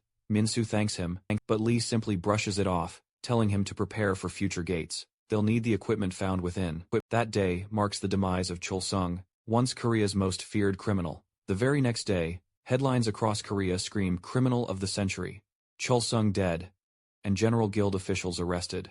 Reporters furiously question who defeated the underground leader. Lee reads the news, as Minsu suggests revealing the truth, since the public now sees Chulsung's killer as a hero. Lee refuses, explaining that players who seek fame inevitably meet tragic ends. In a world where everyone hunts for power, exposing his identity would only invite danger. Many would covet his skills or possess technology, like the poison enhancer capable of killing him. He states that when everything truly ends, he will build his own monument to record his achievements. Reading a comment, asking about the Poison King's lost poison, he reflects that after death, only a person's skills and items truly hold value. Setting his sights forward, he declares their next goal, the unique class skill, hidden in the level 50 silver armor dungeon. The records name it Assassin, and though he doesn't know its power, he believes following his past path, taking things one step at a time, will be the fastest way forward. A system alert flashes, showing his bonus points soaring higher. This is likely due to the knowledge he's gained, especially from the General Guild's insights. Since he was the only one who didn't reset, his progression now mirrors a pivotal main story quest. He plans to collect crucial key items to speed up his progress. Minsu, now significantly stronger, armed with Chulsung's poison skill and a bag of enhancers, can finally hunt alongside Lee. Though destroying the factory severely limited their supply, it was still undeniably the right choice to make. Minsu then suggests using the alias, Joker Kim, for Lee's game account, remembering it as a legendary name from their past. Lee accepts and instructs him to reach level 34, before their next dungeon run, setting the deadline for January 29th. Minsu swiftly clears the level 34 Blue Pheasant dungeon, while Lee pushes even further to level 37. Their unbelievably rapid progress instantly sparks rumors online. Some speculate that Joker Kim might be Lee's secret ally, while others adamantly insist the great, solitary lone Lee never keeps companions. Later that night, Lee leans against a wall, speaking to Minsu intently over the phone. Minsu praises the enhancers, exclaiming that monsters simply melt. Before his potent poison, he plans to rest. After just one more run, Lee warns him not to underestimate his enemies and to call him once he clears it. Hanging up, Lee reflects that nearly a month has now passed since the reset. Without taking a single rest, he has advanced at an incredible pace. Opening his status window, he assigns all his accumulated bonus points to agility. This earns him the prestigious title, King of Agility, and instantly unlocks a brand new skill. He tests gravity control on a nearby tree, attempting to set its weight to a staggering 100 tons. However, the system promptly rejects his command, automatically lowering it to a mere 2 tons. The tree instantly collapses under the immense force, and he feels an overwhelming surge of power. A system warning then flashes before his eyes. Your actions will greatly affect the future. Just then, his phone suddenly rings. Minsu's panicked voice immediately breaks through the line, shouting that a level 100 lichen has suddenly appeared. The line goes dead. Lee instantly realizes the system's warning, referred to this exact, terrifying moment. He sprints toward Minsu's gate, knowing the future he's been trying to change. has finally begun to unfold. Minsu lies critically injured outside the level 38 gate, struggling to breathe as Lee arrives. He immediately demands to know what happened. Minsu explains a level 100 monster lurks inside. Lee's baffled. How such a beast appeared in a gate meant for level 38. Lee notices the deep wound on Minsu's arm, and Minsu admits the strike never even touched him. The wind alone tore his flesh. Suspecting the dungeon holds an item of equal power, Lee moves toward the gate. Minsu desperately pleads for him to stop, but Lee ignores him and steps inside. Inside the dungeon, Lee finds serpents with flames burning at their tails, believing them to be the gate's primary threat. He crushes one underfoot, and uses its body to strike down the rest. The silence that follows makes him doubt Minsu's words, until a low growl shatters the air. A towering lichen emerges, gripping a scythe. Activating the Eye of God, Lee confirms it's a level 100 lichen, a direct result of the butterfly effect. The distorted future has arrived. The lichen attacks with its scythe, but Lee dodges and retaliates with brutal precision. He lashes its face with the serpent's body, but the beast barely flinches. When it unleashes its execute skill, Lee evades again, closes the distance, and slams it to the ground with a flick to the head. A flurry of strikes follows until the monster collapses, lifeless. Level up notifications flood his vision. His level soars to 62. Among the loot, he spots the lichen's broadsword. Its power is immense, but it's locked behind a level 100 requirement. Frustrated, he stows it away, and finishes carving the creature, before leaving the dungeon. Outside, the news absolutely shocks him. Lichens are appearing worldwide, in New York, Tokyo, and beyond. The World Player Association president urges global unity. While Boward, America's top player, he calls the crisis truly unimaginable. As he watches the chaos unfold before him, Lee finally admits the painful truth. It's all his fault. His actions dramatically altered the future's path, unleashing the terrifying lichens upon this world. The president announces that no new gates will emerge, until their strongest monsters are finally slain, and Lee quickly realizes, this means the level 39 gates remain hopelessly sealed. Minsu feels a momentary wave of relief, but Lee knows it only delays their inevitable progress. Turning sharply away from the screen, he declares their next decisive move. They're heading straight to the airport. Their destination? Japan, where the lichens eagerly await their arrival. Lee and Minsu soon arrive at the airport, masks carefully concealing their faces. The receptionist grimly informs them that all flights to Japan have been cancelled, due to the devastating lichen outbreak. Minsu replies that he's already received the same discouraging answer from every airline. The receptionist, confused by their strange persistence, warns them to leave at once, stating even the president himself cannot lift the ban, and that they'd face certain death if they dared to go. Minsu urges Lee to remove his mask, since the airport is almost entirely empty. Lee calmly takes it off. The receptionist recognizes him instantly. When Lee states he must go to Japan to kill the lichen, the man hesitates, clearly stunned, but admits it's dangerous even for someone like him. Lee sighs, then pulls out the lichen's massive broadsword, and drops it with a clang when it refuses to equip. The receptionist stares in utter disbelief, finally understanding that Lee meant the World Player Association's private jet, when he previously asked for a comfortable plane. With vital help from Japan's government and the association, Lee and Minsu soon depart on a truly luxurious flight. The calm of the journey fades quickly when Nami, a dedicated researcher, begins explaining the lichen's almost unmatched defense. Lee cuts her off, curtly asking to rest, but she insists it's for humanity's very sake. An irritated Lee dismisses her outright. Startled, she admits no man has ever ignored her like this before, and reminds him that hundreds are already battling the lichen, back in Japan. When he asks how to silence her, she refuses, insisting humanity depends solely on him. Lee finds her words deeply troubling. He declares he no longer wishes to fight, leaving her utterly speechless. After the captain calls her to the cockpit, Lee finally gets some much-needed rest. But Nami soon returns with urgent, alarming news. The lichen has begun summoning monsters from other dungeons to systematically destroy cities. When the plane lands, they prepare to part ways. Minsu hugs Nami tightly, pretending to be a helpless, innocent orphan. Meanwhile, Lee reflects, she still doesn't know he's a player. Nami promises they will definitely meet again, and tells Lee to head straight for the Tokyo hotel, surrounded by towering skyscrapers. Lee nods and walks off with Minsu, who secretly wishes the moment had lasted longer. Soon, they reach a gate glowing with an ominous gray light. Lee studies it intently, realizing it's another chaotic result of the lichen's rampage. The city's destruction brutally confirms Nami's intel. The lichen is indeed opening gates and unleashing monsters, non-stop. Minsu explains that Japanese players are tracking it, and patiently waiting for the opportune moment to strike. He offers to contact them, but Lee refuses, pointing decisively toward the gate. He's decided to handle it himself first. When massive fire serpents emerge, Lee questions why the local heroes haven't cleared them out. Minsu explains the gate opened prematurely because of their time's arrival. Lee reasons that, as long as these monsters remain, the gate will stay wide open. He orders Minsu to unleash poison at the front, while he personally handles the rest. As they battle, Lee earns unexpected bonus points from the butterfly effect, and immediately grows uneasy, remembering how it once spawned a monstrous level 100 foe inside a mere level 38 dungeon. Minsu suddenly reports that the lichen is actually heading straight for them. Lee pauses, utterly surprised, wondering why it would come times here asterisk. Minsu then shows Lee live footage of the lichen. The creature unleashes a devastating energy blast that rockets directly toward the cameraman. A man's desperate screams echo before the screen fades to black. Only moments later, an urgent emergency broadcast blares across the nation, a desperate call summoning all players to arms. The message warns that their country teeters on the brink of utter ruin, and that the U.S. is even considering a nuclear strike. Citizens frantically beg against it, pleading for their heroes to protect them. Lee, however, reacts with a scowl of irritation, wondering why they'd use a nuke on something he could crush so easily. The scene then shifts to the chaotic battlefield, where players desperately struggle against the lichen and its monstrous horde.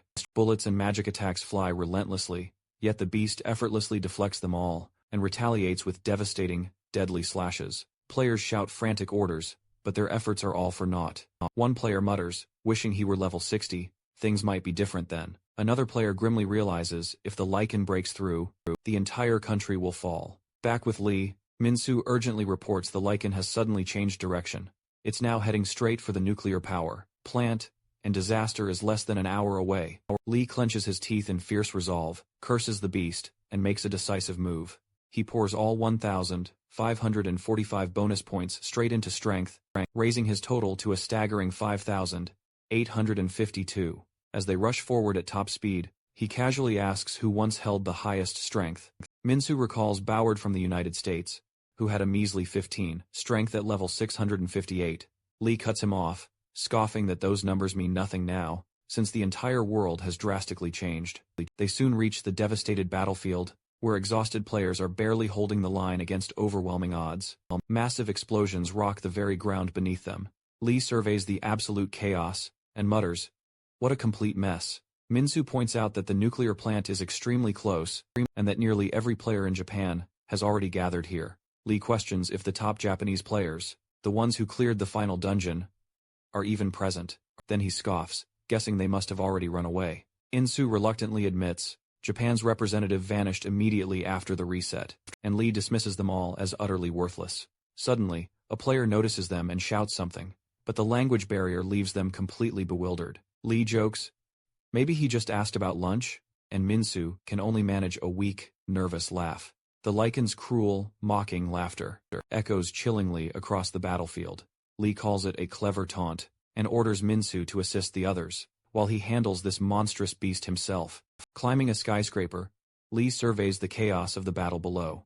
Hundreds of players line the rooftops, launching attacks that brilliantly light up the night sky. Fireballs, arrows, and thunderbolts rain down incessantly, shaking the entire city as the lichen encounters them. Smashing through buildings and scattering players left and right, their determined leader rallies them, raising a colossal fireball high, and commanding everyone to strike together as one. The ensuing explosion signals a massive barrage that actually forces the mighty lichen to one knee. Cheers erupt from the players, believing victory is finally within reach. But the monstrous creature only rises again, consumed by furious rage. The lichen ominously lifts its colossal sword, preparing a devastating, wide-arc, circular slash, aimed directly at the surrounding skyscrapers. Despair fills the players, as they realize this attack will utterly annihilate them all. From high above, Lee calmly watches the impending destruction unfold, and decides it's finally time for him to step in. Lee unleashes the Petrify skill on the lichen, instantly freezing it completely in place. The players watch in utter disbelief, recognizing the unmistakable ability. One player murmurs, It must be Petrify, while another adamantly insists, the King of Strength couldn't possibly be here. Lee dramatically leaps from the skyscraper's edge, lands gracefully before the motionless beast, and casually flicks its head. The mighty lichen dies instantly, and his level rises several times over in a single moment. The players erupt into thunderous cheers, hailing him as their savior and their king. Though he can't understand a single word they're saying, Lee correctly assumes they're showering him with praise. He pulls out his trusty dagger, thoroughly searches the corpse, and finds a magnificent glowing, level 100 mana stone. Holding it in his hand, he recalls how mana stones once completely replaced coal, their immense value directly tied to the monster's level. He reaches for the liken's massive broadsword, but it instantly vanishes into his inventory.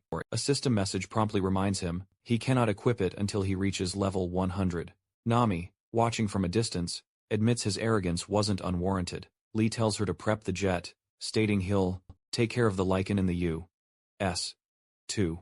She informs him it's already gone, annihilated by a missile in the desert. Lee acknowledges this fact, noting their vast land made it possible. Nami adds that Japan's emperor and prime minister want to thank him, but he brushes off the offer, and instead focuses on scanning other players with his eye of God.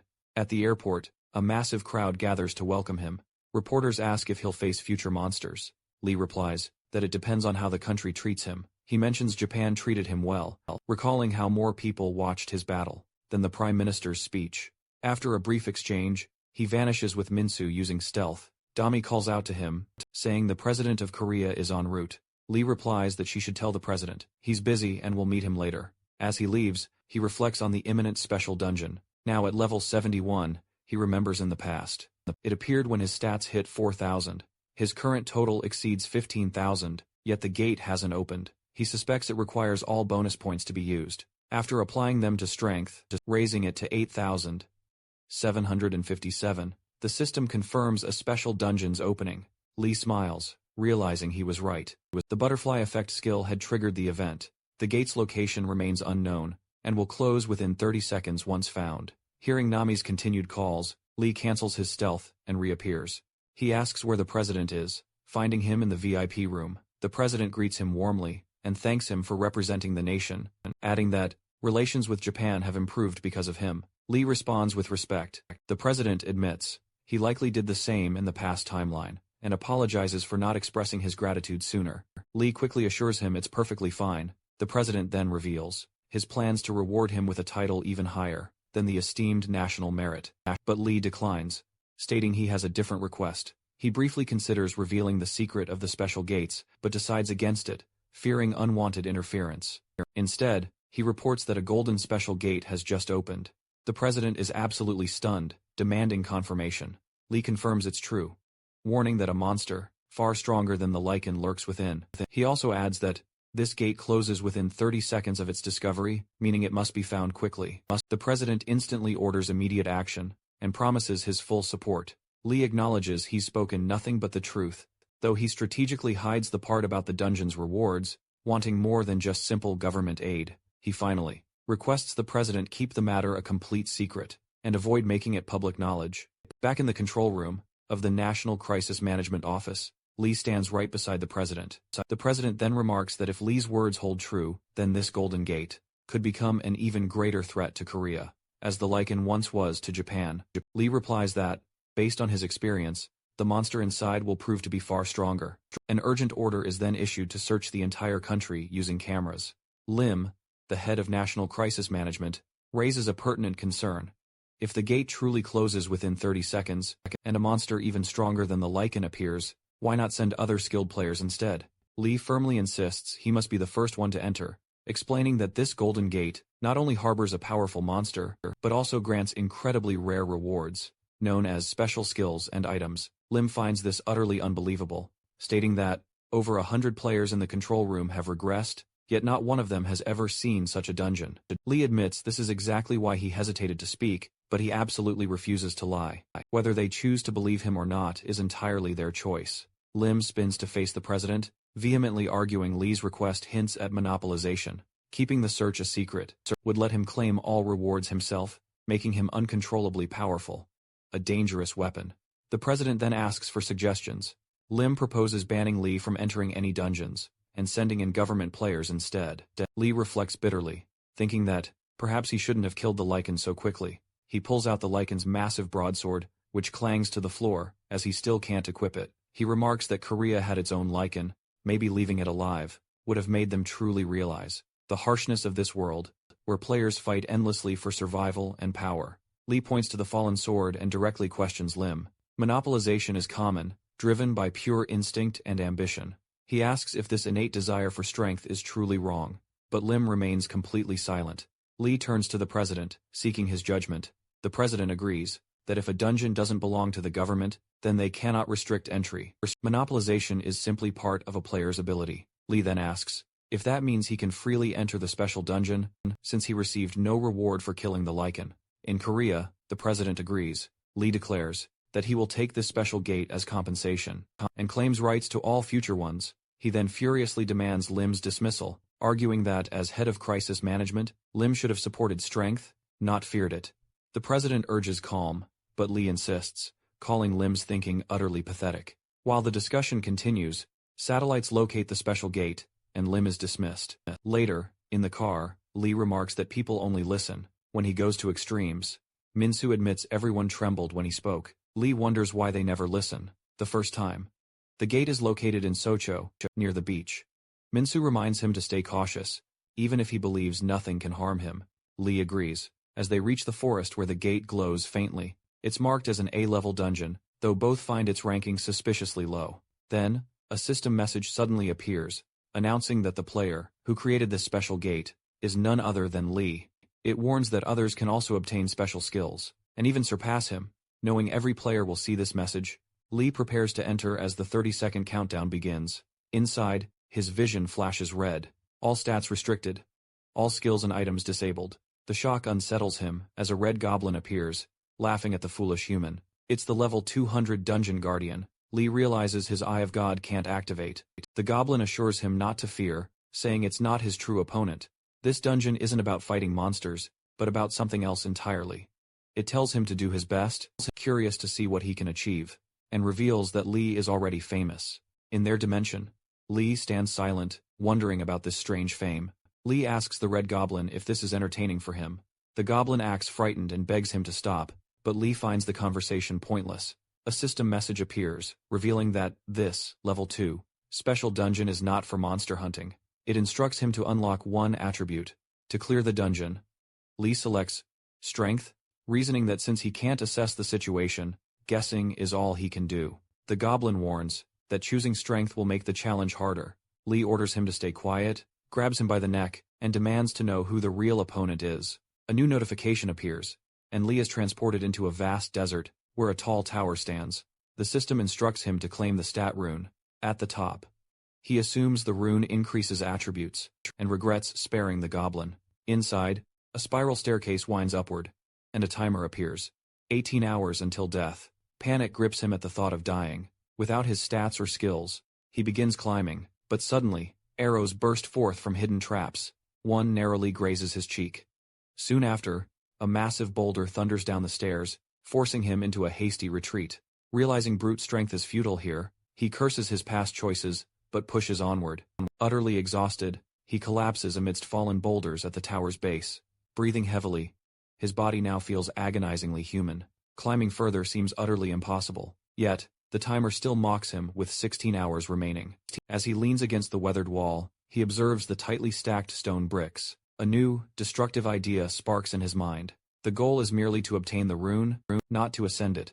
Destroying the tower entirely might just work. He hoists a massive boulder and hurls it directly at the wall. The stones crack, and the ancient structure begins to crumble. Within moments, the entire tower collapses into a heap of rubble. Amidst the devastation, Lee spots a vibrant, glowing rune. It's the coveted strength stat rune, granting a colossal 2,000 points. Relief washes over him as he snatches it up and swallows it whole. The system promptly declares the dungeon cleared, and begins transporting him back instantly. When he reappears, the Red Goblin stares in utter disbelief. He shrieks that Lee annihilated the entire tower, and that the rune was meant for times another time's player. Trembling, he pathetically pleads for his life. But Lee merely steps forward and decisively cuts him down. A final, stark notification appears, officially declaring the dungeon cleared, and the gate closing in just 3 minutes. Lee sinks onto his sofa, reflecting that more than one special gate has unexpectedly opened. This signifies another player now has the potential to surpass 1,000 points in an attribute. Someone has already reached that critical level, without even advancing to level 300. Since some of Lee's own time stats are still under 1,000, his king titles aren't currently at risk, but he knows he must act. He instantly opens his stat window, and allocates 14 points each to mana and stamina. Mana surges to 1,853, and stamina to 1,990. The system promptly grants him two glorious new achievements, King of Mana and King of Stamina. Each prestigious title bestows a powerful new skill. Mana Restriction halts mana flow within range for a crucial 5 seconds, while Blood Flow Increase enhances an enemy's circulation. Inflicting more damage, a wave of relief washes over him. As he realizes he can now manipulate stats at will, suddenly, a system warning flashes before him, declaring his actions are shaking the very foundations of the future. He frowns, utterly unsure of its meaning. Meanwhile, at the World Player Association's United States branch, members are buzzing about the new achievement. They all agree. It could only be Lee. One member brings up Gila, but she calmly states it's perfectly fine if it was him. Other members immediately object, recalling how Lee once blatantly ignored their requests and outright insulted them. Gila quickly defends him, stating that those who truly know him understand he's not a bad person. They then confirm that Lee indeed crafted the special gate, which means any player can now gain special skills and potentially rival him. Concern mounts over someone so utterly uncontrollable, wielding such immense power. Gila insists he's not dangerous, merely unpredictable. They then press her about her own gate experience. She explains there were no monsters to hunt there, only a massive tower with a powerful rune at its summit. A mysterious red goblin guided her, and without him, she would surely have perished. Consuming the rune instantly granted her 2,000 mana. Upon hearing this, they realize Lee's achievements are far more significant. Some members warn he might have already cleared multiple special gates by now. The group concludes the association must gain absolute control over all future gates. They order Gila to immediately travel to Korea and monitor all reports. She understands they want her to surpass Lee, though she personally has no desire to. Meanwhile, Minsu explains to Lee that the association claims to serve the greater good, but operates very much like a powerful guild. Its members are all elite players, who prioritize fame over mere wealth, effectively acting as a global army. The association manages all dungeon access, and receives substantial government funding. Lee understands their far-reaching influence, but knows hidden agendas lurk within its ranks. He then asks about the player who cleared the United States gate. Minsu tells him it was Gila, famously known as the Witch, who expertly controls mana through powerful buffs and debilitating debuffs. She once reigned as the King of Mana, and now, after gaining 2,000 mana from the tower, she's challenging his position once more. With more gates, she might even rival him. News of her immense power is already spreading far and wide. Just then, Lee's phone blares with an urgent emergency alert. A monstrous level 220 gargoyle has appeared in Bundang-gu, Seongnam-si, Gyeonggi-do. Citizens are immediately ordered to evacuate. A national emergency has been officially declared. The creature, with its hulking, human-like body, terrifying dragon wings, and scorching fire breath, is already laying waste to everything in its path. Driving furiously toward the scene, Lee speaks with the president. The president desperately pleads for help, explaining 3 gargoyles have already decimated Tech Valley, including the headquarters of major IT companies. Lee replies that he's already en route, and orders the president to clear the area immediately. The president agrees, but adds that disturbing rumors are spreading. People now believe Lee himself created these special gates and caused the disasters. Lee scoffs, laughing. I'm not some god. The one who created the system also made the monsters. The president agrees, but adds that people now genuinely believe Lee summons monsters himself to grow stronger. Lee admits there's sometimes, truth to that, but explains that if he truly possessed such power, he'd summon them right in front of his own house. The president accepts his point, and assures him the areas have indeed been evacuated. Wishing him luck, Lee reminds him that, in return for hunting these gargoyles, he wants to be the first times to be informed when the next special gate appears. The president asks if this is a times condition, times for fighting, but Lee clarifies it's an absolute necessity. The president agrees, and Lee ends the call. As they near the site, he parks and tells Minsu they'll continue on foot. Minsu spots someone ahead and asks who it could be. Lee looks, noting that the president was supposed to clear the area. He calls out, and the woman responds. Activating the Eye of God, he recognizes her stats and realizes it's Hyla. She greets him warmly as Brother Lee, which utterly surprises him. He grabs her hand, needing to confirm something crucial. He then uses the Eye of Reversal to peer into her memories.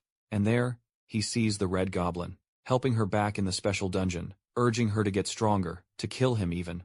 A disgusted Lee mutters, "That creature is pathetic," and vows to hunt down whoever created this twisted game. He tries to delve deeper into her memories now, to the final dungeon, seeing her injured badly, but still urging him to finish the game at all costs. When he demands to know who hurt her, she resists, using mana to powerfully block his view. Amused by her skill, he drops it and asks why she's here. Yahello casually admits she came specifically to see him. Minsu instantly warns Lee not to trust her a single bit. She turns to Minsu, a playful smirk as she teases him, saying she didn't know Lee had such an adorable friend. Lee, however, presses her again, demanding a real answer. Yahello just smiles, asserting that he still definitely needs her. Just like before, Lee challenges her, "Then prove it," curious to see if she actually can deliver. The rising tension here feels oddly familiar to him. A thunderous crash abruptly interrupts them as 3 gargoyles appear. Lee quickly asks if these creatures have any weaknesses. Yahello frustratingly admits she knows absolutely none. Suddenly, one gargoyle aggressively charges forward, and Lee swiftly pulls both Yahello and Minsu out of the way. The menacing creature then takes flight into the air. Lee activates gravity control, setting its weight to a hefty 2 tons. But nothing happens. Not even at 3 tons. It groans. Then at 4 tons, it finally crashes down hard. Lee immediately leaps onto the fallen beast. Gripping its neck, he slams it violently back into the ground, as its tortured screams echo loudly through the air. Minsu and Yahello watch as a cloud of dust billows from the crash site, completely obscuring the intense scene from view. The gargoyle soon dramatically emerges from the crumbling rubble, and Yahello can only gasp in utter disbelief. Minsu anxiously calls for Lee, uncertain of his exact whereabouts. Lee then steps out from behind the shattered stones. Breathing heavily, he admits, "I almost died back there." He swiftly uses Petrify on the gargoyle itself, stabs its neck, then activates blood flow, right on cue, causing it to collapse. Minsu then realizes, this is real. Lee has actually killed the fearsome gargoyle. Checking his updated stats, Lee sees his level dramatically jump from 71 all the way to 93. He then fiercely turns his attention to the 2 remaining gargoyles. One breathes a torrent of fire, but Lee dodges swiftly away. The intense heat barely brushes past Minsu, who gasps and comments on its sheer, burning intensity. Yahello can't just stand by, so she steps forward and casts her buffs, instantly boosting Lee's strength by 200 points. Lee glances at her, a little amused by her earnest efforts. Meanwhile, Minsu shouts a warning, the gargoyles are attacking. Lee immediately reactivates his armor once more, and the system promptly notifies him that his skills have grown significantly stronger, thanks to the concentrated mana. He leaps high, snatches both gargoyles by the neck, then slams them brutally to the ground, instantly killing them. His level skyrockets again, as he stares at his blood-soaked hands, genuinely surprised by his newfound power. Yahello reminds him that she supported him like this countless times before. When he questions her memory, she frowns and remarks, "You truly never change." Before he can reply, the president's call comes through, profusely thanking him for saving the entire country. Lee assumes the president watched the whole thing live, and the president quickly confirms it. Lee then instructs him to share the locations of all special gates, directly through the crisis management office. A sudden system notification then pops up for all 3 of them. The president reports that a brand new special gate has just opened. Lee frowns, wondering why the system gave absolutely no warning, and strongly suspects the god behind it is trying to test or utterly destroy him. Yahello then reads the ominous message aloud. The gate appeared, solely because of Lee's overwhelming strength. Now, at level 117, it's located in Gangseo-gu, and she asks to join him on this mission, promising not to interfere in any way. Lee asks her why she's so eager to follow him. Yahello replies she came to Korea specifically for him, and flat-out refuses to obey the World Player Association. So she insists she decides her own destiny. Lee agrees, but on the strict condition that she shares every single piece of information she receives. She promises she'll do absolutely anything for him. Minsu mutters that her buffs are undeniably useful, but still questions her true intentions. Yahello replies that Lee is destined to save the world, and finally end the game. Minsu doubts her words, but she insists her reason is deeply personal. She reminds Lee of something he once said long ago, that players would rule the world once the game finally ended. Lee admits he doesn't remember saying that at all, and she smiles, saying those very words now guide her path. Lee just shakes his head. He realizes he might have sparked something truly dangerous. Still, he manages a faint smile as they head back to the car. Lee, Minsu and Hala stand before the special dungeon gate. It's a level 3 dungeon, limited to just 2 players, and it's ranked A+ in difficulty. Lee notices the sudden change and steps closer. Hala asks if she should join him, but he shakes his head, warning her, it could be too dangerous. Minsu agrees and watches as Lee enters alone. Inside, a menacing red goblin waits. The moment it spots Lee, it instantly recognizes him, reacting with palpable nervousness. Lee senses something is definitely wrong. He demands to know what it's hiding. The goblin hesitates, so Lee activates his Eye of God, revealing the goblin's true, terrifying power. Level 300. With all stats at 3000. Grabbing the goblin firmly by the head, he forces it to explain. As the creature panics, and the goblin finally reveals the dungeon's true objective, to block a horde of monsters coming through the tunnels below. Lee listens intently as it explains the setup. You must stop the creatures from crossing the ravine. When he asks what kind of monsters they are, the goblin admits they're gargoyles. Level 220. Hearing this, Lee casually recalls killing 3 of them earlier that day. He warns the goblin not to lie to him. As he walks away, the goblin asks if he's really alone. Lee simply confirms. Then, the system announces, the mission has begun. Survive 3 hours. Or die. Lee leaps into the ravine as the goblin smirks, watching from above, confident that Lee's death is absolutely certain. Soon, a terrifying swarm of gargoyles appears. Using gravity control, paralyze, and petrify, Lee easily dodges their attacks and crushes them with terrifying ease. He drains their blood using his blood flow ability, and levels up yet again before he can even rest. A second wave immediately arrives. But, instead of fear, a wild grin spreads across Lee's face as he prepares for more. Above, the red goblin urgently warns Hala to leave, but she refuses, declaring she's a player too. Ignoring its frantic protests, she leaps down to join Lee. When he asks why she followed him, she admits she just had a really bad feeling. He quickly asks about Minsu, and she assures him Minsu stayed safely outside. Her arrival significantly boosts his skills, as his mana flow intensely concentrates, drastically lowering the dungeon's difficulty. Lee stares around in utter disbelief, as the gargoyles suddenly transform into mere goblins. Frustrated, he slams his fist into the ground, instantly obliterating them all. He realizes someone is actively manipulating this dungeon, clearly testing his limits. Hala notices his tense expression and immediately asks, "What's wrong?" But he quickly brushes her off. When she offers to personally deal with the red goblin, Lee silently acknowledges her unwavering loyalty, realizing she might have been his ally in a past life. Later, Lee confronts the red goblin once more, gripping its head in a vice-like hold.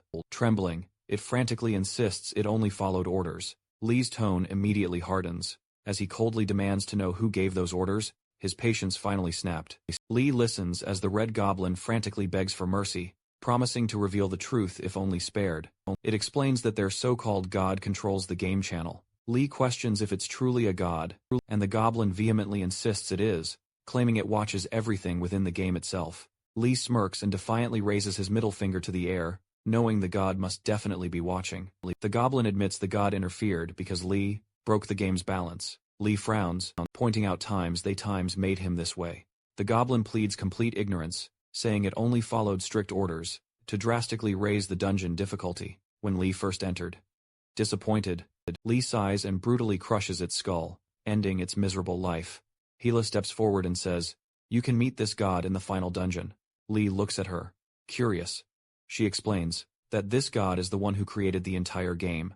A system notification confirms Lee cleared the level 3 special dungeon, and rewards him with 3000 bonus points. Lee asks if they'll actually have to fight that god, and Hala nods. He wonders if the god is human, but she admits she's never actually seen it. When he asks who killed her before, she names Park Musang. Hearing the name, Lee immediately orders her to stay still, and activates his Eye of Reversal to view her memories. In her memories, Musang looms over her, mocking her weakness, especially without Lee. He taunts her, calling her the witch. Hala shatters her skills, then stabs her as she tumbles down.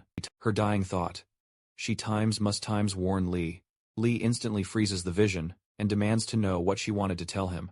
Hala replies that he can already see it himself. When pressed, she finally admits Musang possessed a sword skill capable of piercing his armor, though she doesn't know how he managed it. Before Lee can probe further, a system warning blares to life. It declares, "The gate will close in 3 minutes." Outside, Hayla checks her status window in utter disbelief, realizing the points are times, actually times real. Lee pours his bonus points into strength, boosting it beyond 21,000.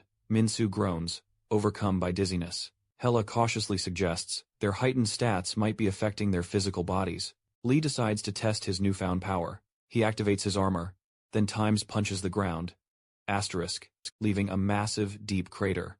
A notification flashes. Armor has evolved to level 3, unlocking Final Blow. This skill absorbs all his excess power, then unleashes it, at the crippling cost of most of his health. Minsu instantly panics, urging him to stop before he collapses the entire area. Lee calmly studies the skill description and mutters, "It's practically useless, unless he faces someone who can truly challenge him." Soon enough, news erupts about a player shattering the 1,000 stat point barrier. Within a month, analysts declare the world has fundamentally changed, and entirely new strategies are desperately needed. Lee reads the shocking headlines and lets out a wry laugh, hoping stronger players will finally emerge to challenge him. As special gates mysteriously appear across the entire world, players grow exponentially faster, hunting increasingly tougher monsters. Witnessing this, Lee wisely decides to pause his own dungeon hunts, letting others catch up. The faster they grow, the more the world evolves around him, and the greater his own ultimate rewards become. Yet one persistent thought lingers in his mind. Later, Lee and Hyla stand before the hero statues. Hyla bursts into laughter when she spots Lee's statue, which is rudely showing the middle finger. Calling it ridiculous, Hyla doesn't notice that Park Musung's statue is notably smaller and entirely covered in crude graffiti. It's been untouched since the day it was built. Lee reaches out to the president, complaining about the statues in Gwanghwamun Square. He demands his own statue be relocated, claiming he hasn't achieved feats like Admiral Yi, Sun Shin, and King Sejong. The president reminds him that he saved the world, but Lee insists his actions were purely for personal gain, making the statue an embarrassing tribute. The president explains it was chosen through a national vote, declaring Lee a hero, yet he still demands its removal. The president reluctantly agrees. Lee then asks about removing Park Musung's statue, but before the president can even respond, Lee brutally demolishes it. He explains the entire act is being streamed live, so Musung will witness his reputation crumble and give up his phony hero image. He tells the president to place his own statue right in front of Musung's house instead. The Blue House immediately reacts, quickly broadcasting the shocking footage nationwide. The public is absolutely stunned, questioning why Musung remained completely silent. They recall his immense past power, but now they notice his glaring absence. Hayla explains that Musung became a player only 5 years before the final dungeon's emergence, rising to the absolute top within that short time. Most people believe becoming a player comes from finding a gate, or gaining mana directly from monsters. Lee suddenly realizes Musung hasn't even awakened in this timeline yet. Minsu calls this excellent news, and Lee wholeheartedly agrees. Musung must face formidable monsters to become a player, again, which gives Lee ample time to prepare. When Musung finally awakens, Lee plans to either kill him instantly or brand him a traitor, forcing him into hiding. Lee contacts the president once more, asking for an article to be published, portraying Musung as the absolute worst man in history, hiding behind a hero's mask. He's certain Musung won't stay silent after that. Meanwhile, elsewhere, a sinister scene unfolds. A red goblin brutally forces stat stones deep into a gargoyle's throat, promising it immense power to kill Lee. He then debates keeping some for himself. He decides the gargoyle is his only shot at victory. If it kills Lee, it will command all the monsters. Meanwhile, other players are still clearing gates, unwittingly helping Lee from afar. He's waiting for the level 51 gate in Korea, the one that grants the assassin class skill. Lying Do suggests he take a break, and Minsu agrees. Then, a system warning flashes on screen. It warns that his actions are dramatically altering the future. Lee lies back, utterly puzzled. Kayla asks what's wrong, and he replies simply that another level 200 monster is on the verge of emerging. Suddenly, a new gate rips open. It's a level 51 silver armor gate, already rated as incredibly difficult by players. Hyla warns them they have no time to rest. Lee smirks, stating they'll achieve 2 goals today. Just as the gargoyle-like figure appears, and the intense battle begins, the monster lands with a heavy thud, shaking the ground. Lee instantly summons his armor and charges straight in. The creature growls, snatching both his arms in its grip. Lee flinches, then quickly activates the Eye of God. The scan reveals the monsters a staggering level 230, with stats soaring far beyond normal limits. He turns to Minsu, and Hala, bewildered, asking what those numbers times should times be. Hala replies they shouldn't exceed 3,000 at all. Minsu warns him not to waste a single second, and to finish it off quickly, reminding him that hesitation only invites disaster. Lee mutters aloud, stunned in disbelief, as he reads the insane 20,000 plus total stats. Hala freezes, completely unable to process that number. Lee lunges, grabbing the monster by the neck, and slams its face hard into the ground. But it instantly rises again. He uses Petrify, yet the effect lasts barely 3 seconds before it shatters. Lee realizes this skill might be far too weak against such overwhelmingly high stats. Kaylee, the gargoyle, attacks with immense, crushing force. Lee dodges, but Minsu instantly recognizes the move, noting it's never been this times powerful. Hala senses the immense mana radiating from it, and urgently warns Lee to stay alert. Lee grips its head tightly again, slamming it down repeatedly until it finally falls. He levels up multiple times, then finally catching his breath. Lee wonders if the creature had somehow absorbed stat runes. Minso's quick to point out they entered the gate immediately, so no one else could have altered it. Lee agrees, realizing something bizarre is happening yet again. Hala, utterly alarmed, can't help but question, how could a level 230 monster possess over 20,000 stats? She presses Lee on the true source of his power, and if he's the one truly creating these special gates, Lee concedes it's partly true. He triggers the gates, but he doesn't create them. Even as they speak, Lee draws his dagger, expertly slicing open the monster's body. Inside, he discovers several glowing stat stones. Ayla gasps in shock, while Lee lets out a knowing laugh, as the full implications dawn on him. To confirm his suspicions, he feeds one stone to the silver armor monster, and scans it again, with the Eye of God. The moment he spots a stat rune inside, the astonishing truth becomes crystal clear. Lee smirks, a silent curse forming for the Red Goblin, knowing exactly who's behind this entire mess.